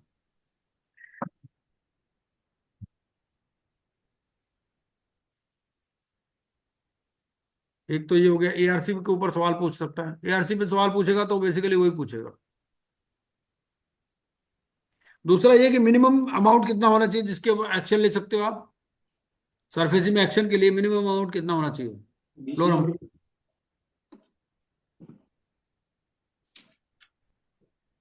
हाँ जी, मिनिमम अमाउंट कितना होना चाहिए, 1 लाख। या फिर ये है कि अगर 20% से ज्यादा ड्यू है आपका, अगर 80% या उससे ज्यादा पेमेंट हो चुकी तो भी आप सरफेसी में नहीं जा सकते, ये भी है। ठीक है सर, अमाउंट कितना है जी? Amount minimum 1 lakh. 1 लाख। लाख से कम है तो भी सरफेसी में नहीं जा सकते आप। या मान लो आपने 10 लाख का लोन लिया, आपका 80% से ज्यादा पेड है तो भी नहीं जा सकते। तो भी नहीं, 8 लाख पे करते हो, ठीक है जी। एक इस पे सवाल पूछ लेता है कि ऑब्लाइजर कौन है। ऑब्लाइजर बेसिकली वो है जिसको, जिसने लोन लिया है उसको ऑब्लाइजर कहते हैं। ठीक है, ऑब्लाइजर की डेफिनेशन दे रखी होगी इसने शुरू में। तो सर सिर्फ एनपीए पे ही ये एप्लीकेबल है, सरफेसी? एक मिनट एक मिनट, ऑब्लाइजर पहले पढ़ लेते हैं। ऑब्लाइजर हाँ। और ओरिजिनेटर, है ना। अब उसके बाद हाँ। में आपके क्वेश्चन का आंसर देता हूँ। ऑब्लाइजर है जिसने लोन लिया है। Obligor means a person liable to the originator. और ओरिजिनेटर कौन है? ओरिजिनेटर है means the owner of a financial asset which is acquired by asset reconstruction company for the purpose of securitisation or asset reconstruction. ठीक है, चलिए। हाँ, आप बताइए क्या सवाल था आपका। Sir only act apply, NPA पे ही एक्ट अप्लाई होता है? देखिए ऐसा है, this surface act applies only in relation to secured loans which have been given by the banks or financial institutions। पहली बात, ठीक है। अगर प्राइवेट फाइनेंसर ने लोन दिया हुआ तो वो सरफेसी में नहीं जा सकता। ओके। ठीक है। और दूसरी बात क्या है कि आपको एनपीए डिक्लेयर करना पड़ेगा, आपको 60 डेज का नोटिस देना पड़ेगा अंडर सेक्शन 13(2). उसके बाद ही आप एक्शन ले सकते हो। वो सेक्शन 13(2) बोलता है इसका। सेक्शन 13(2) दिखा देता हूं मैं आपको। ओके, वो देख लेंगे।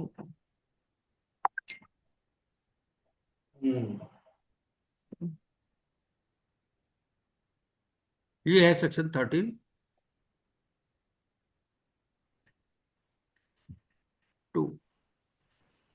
सेक्शन 13(2) क्या बोलता है?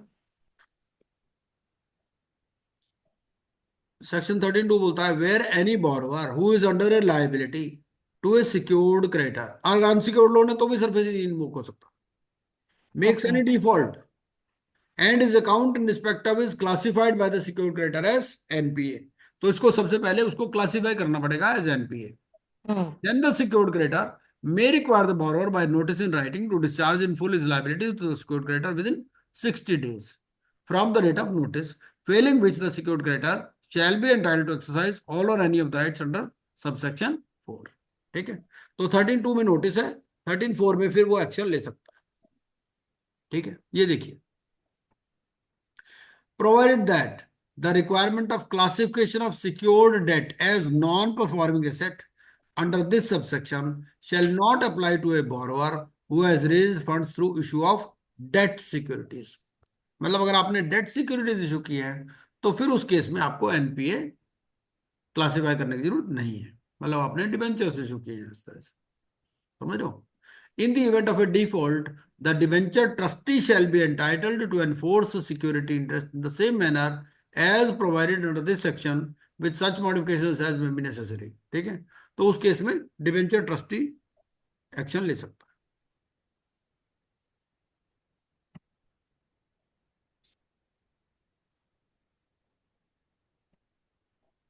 13(4) क्या बोलता है? आप पोजेशन ले सकते हो, you can take over the management, you can appoint any person to manage. ठीक है,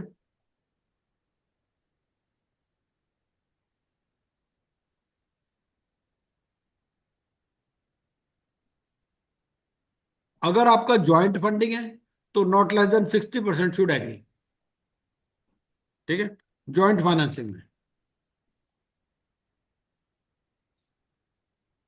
ये ज्वाइंट फाइनेंसिंग बोलता है, ये देखिए, ये यहां पर आ गया, subject to the provisions of IBC in the case of financing of a financial asset by more than one secured creditor or joint financing of a financial asset by secured creditor, no secured creditor shall be entitled to exercise unless is agreed representing not less than 60% in value।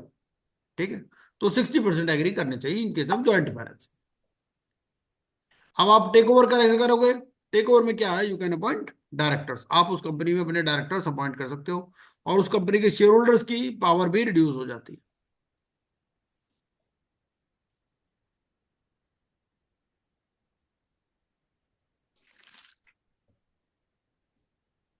ये आप यहां पर chief metropolitan magistrate या district magistrate की assistance ले सकते हो in taking of position.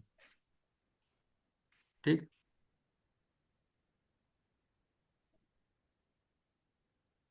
और एफिडेविट देना पड़ेगा क्या? Any application by the secured creditor shall be accompanied by an affidavit duly formed by the authorized officer declaring that the aggregate amount of the financial assistance granted and the total claim of the bank as on the date of filing the application, the borrower has created security interest and that the bank or financial institution is holding a valid and subsisting security interest. Borrower has secured over various properties.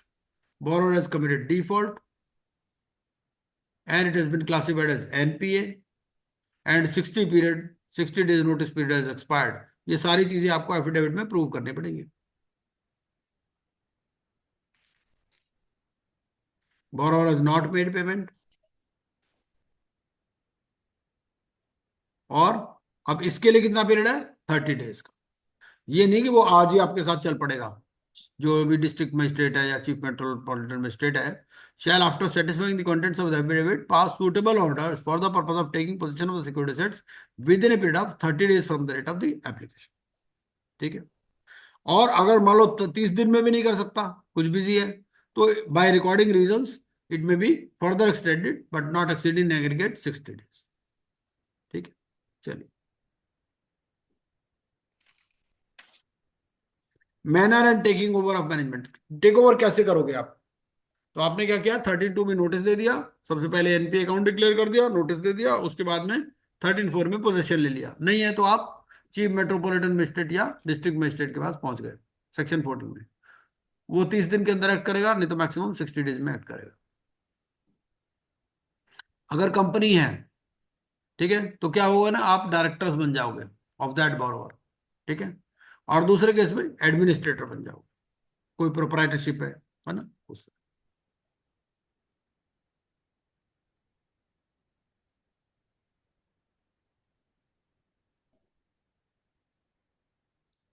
कोई no compensation to directors for loss of office. ठीक है, अब वहां से directors तो हट गए उस कंपनी से क्योंकि आपने टेक ओवर कर लिया मैनेजमेंट, तो उनको कोई compensation for loss of office नहीं मिलेगा, लेकिन कोई ड्यूज है तो मिल जाएगी। अब बात यह है कि आपने 13(4) में पोजीशन ले लिया। ठीक है, तो अगर कोई बोरोवर एग्रीव्ड है, देखो पोजीशन से पहले तो वो कुछ एक्शन ले ही नहीं सकता। पोजीशन तो एक बार मिलेगा ही मिलेगा, सरफेसी एक्ट में ये है। लेकिन अगर वो एग्रीव्ड है तो उस केस में क्या करेगा, वो एप्लीकेशन लगाएगा कहां पर, डेट रिकवरी ट्रिब्यूनल। कितने दिन के अंदर, विद इन 45 days।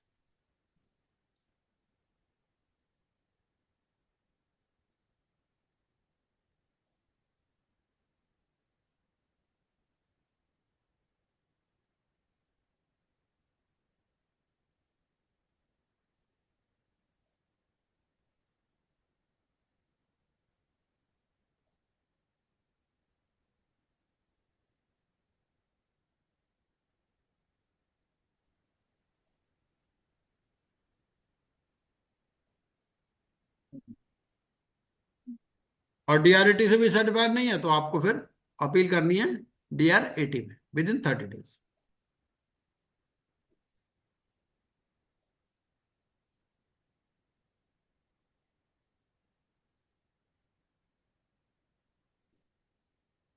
और right of borrower to receive compensation, अगर कोई गलत हो गया तो उसको कंपनसेशन भी मिल जाएगी। सेंट्रल रजिस्ट्री, ये जो सेंट्रल रजिस्ट्री है, जैसे एमसीए होता है ऐसे सेंट्रल रजिस्ट्री है, फिर इंफॉर्मेशन यूटिलिटी है, तो यहां पर भी सेंट्रल रजिस्ट्री के भी प्रोविजंस इंपॉर्टेंट है।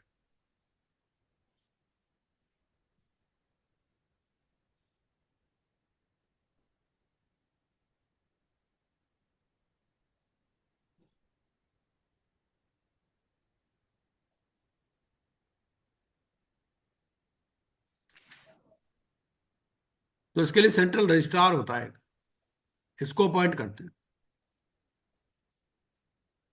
तो रजिस्ट्रेशन आपको, अगर आप देखो आपने अगर रजिस्ट्रेशन नहीं कराया ना सर सही में, तो भी आप सरफेसी में एक्शन नहीं ले सकते। ठीक है।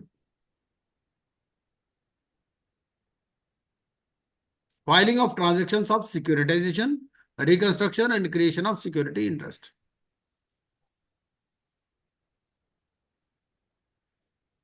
मॉडिफिकेशन, तो मॉडिफिकेशन भी आपको रजिस्टर करानी है। अगर कोई सेटिस्फेक्शन ऑफ चार्ज है वो भी रजिस्टर करा। ये सब मैंने अपनी पीपीटी में भी कवर किया हुआ है, मोटी मोटी बातें। कोई पर्टिकुलर क्वेश्चन हो तो आप पूछ सकते हो सरफेसी पे। वो आपसे क्या पूछेगा, वो आपसे एक तो ये पूछेगा कि भैया मिनिमम कितना अमाउंट होना चाहिए सरफेसी में एक्शन लेने के लिए। 1 लाख जी। हाँ, 1 लाख, या अगर 20% और मोर इज ड्यू तभी आप एक्शन ले सकते हो। दूसरी बात, डेट सिक्योरिटीज के केस में एनपीए क्लासिफाई करना जरूरी नहीं है। ठीक है। और अगर आपने एक्शन लेने से उसके क्या कोई स्टे ग्रांट होगा, स्टे वगैरह ग्रांट नहीं होता। पहले पोजीशन चला जाएगा, उसके बाद में डीआरटी में अप्लाई कर सकता है। Sir in the case of a corporate then also DRT and DRAT applicable ना, एनसीएल जैसे उसमें था। बिल्कुल बिल्कुल बिल्कुल बिल्कुल यही है। हाँ, डीआरटी ही है दोनों के लिए, हाँ चाहे कंपनी ने लोन लिया है चाहे इंडिविजुअल ने लोन लिया, यही कहना चाह रहे हैं ना आप। हाँ जी, हाँ जी, बिल्कुल। हाँ बिल्कुल बिल्कुल बिल्कुल जी। यही है।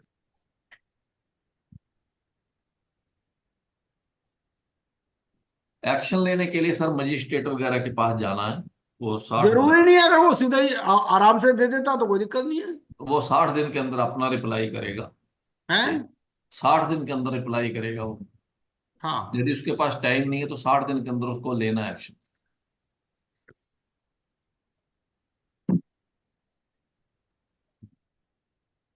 और एक आध एक्ट देख लें, कोई देखना है? ये सब थक गया आज तो। हैं। हार्ड होगी सर, काफी हो गया आज। ठीक है, चलो कुछ तो हुआ है ना।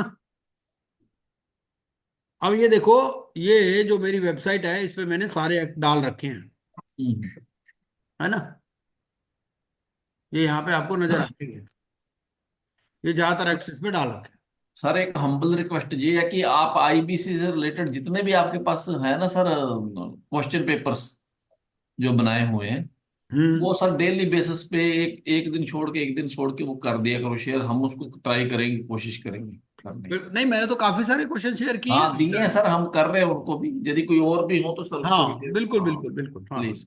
बल्कि ये उसमें कोई गलती हो तो आप मुझे बताइएगा, कई बार हो जाता है स्टाफ ही प्रिपेयर करता हाँ है। जी सर, वो तो गलती तो हमने बीइंग नेचर है सर, वो तो हो ही हाँ नहीं, जाता आप है। भी बताते हो, अच्छी बात है। हाँ। और क्या। तो फिर भी चलो, काफी उससे फिर भी काफी क्वेश्चन हो गए हैं उसमें भी, नहीं? जी जी जी सर। मेरे हिसाब से बहुत सारे एक्ट्स तो कवर्ड है, अलाइड लॉज तो बहुत सारे कवर किए हैं उसमें। सर ये जो आपका साइट है हाँ इससे हम क्या जल्दी जल्दी गेन कर सकते हैं? इसमें जो ये जो एक्ट है, ये जल्दी जल्दी पढ़ सकते हैं, जो आप जैसे पढ़ा रहे हैं वैसे जल्दी जल्दी पढ़ सकते हैं ना, इन द केस ऑफ एग्जामिनेशन की बात कर रहे हैं। हाँ, क्यों नहीं पढ़ नियर। सकते। जी सर। भाई देखो, ठीक। एक तो ये चौथे नंबर पे, ये मेरी स्क्रीन नजर आ रही है आपको, है ना? हम्म। इस पे जो new bare code rules and regulations है, ये वही पीपीटी है जो बेयर कोड वाली ठीक है जी। है ना? ये देखो ना, हम्म। ये नजर आ रही होगी आपको। ये थोड़ा डाउनलोड होने में टाइम लगता हाँ है। जी, हाँ जी, बताइए। ये नजर आ गई, ये नहीं? हाँ जी, बिल्कुल सर, आ गई ना। है ना? ये हम्म। वही है जो हम यूज करते हैं। जो आपने शुरू शुरू में ये शेयर करी हाँ, थी। जी सर। बिल्कुल बिल्कुल। इसके अलावा बहुत सारे अलाइड लॉज हैं। जी जी।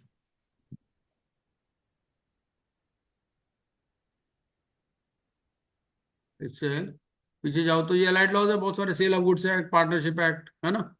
और मैंने काफी सारी पीपीटीज वगैरह भी शेयर की है अलाइड लॉज पे, जिसपे केस स्टडीज वगैरह भी हैं। फिर भी कोई सवाल हो आपका, पूछ लिया करो, कोई दिक्कत थोड़ी है, कभी भी। हाँ जी, ओके जी, गुड नाइट।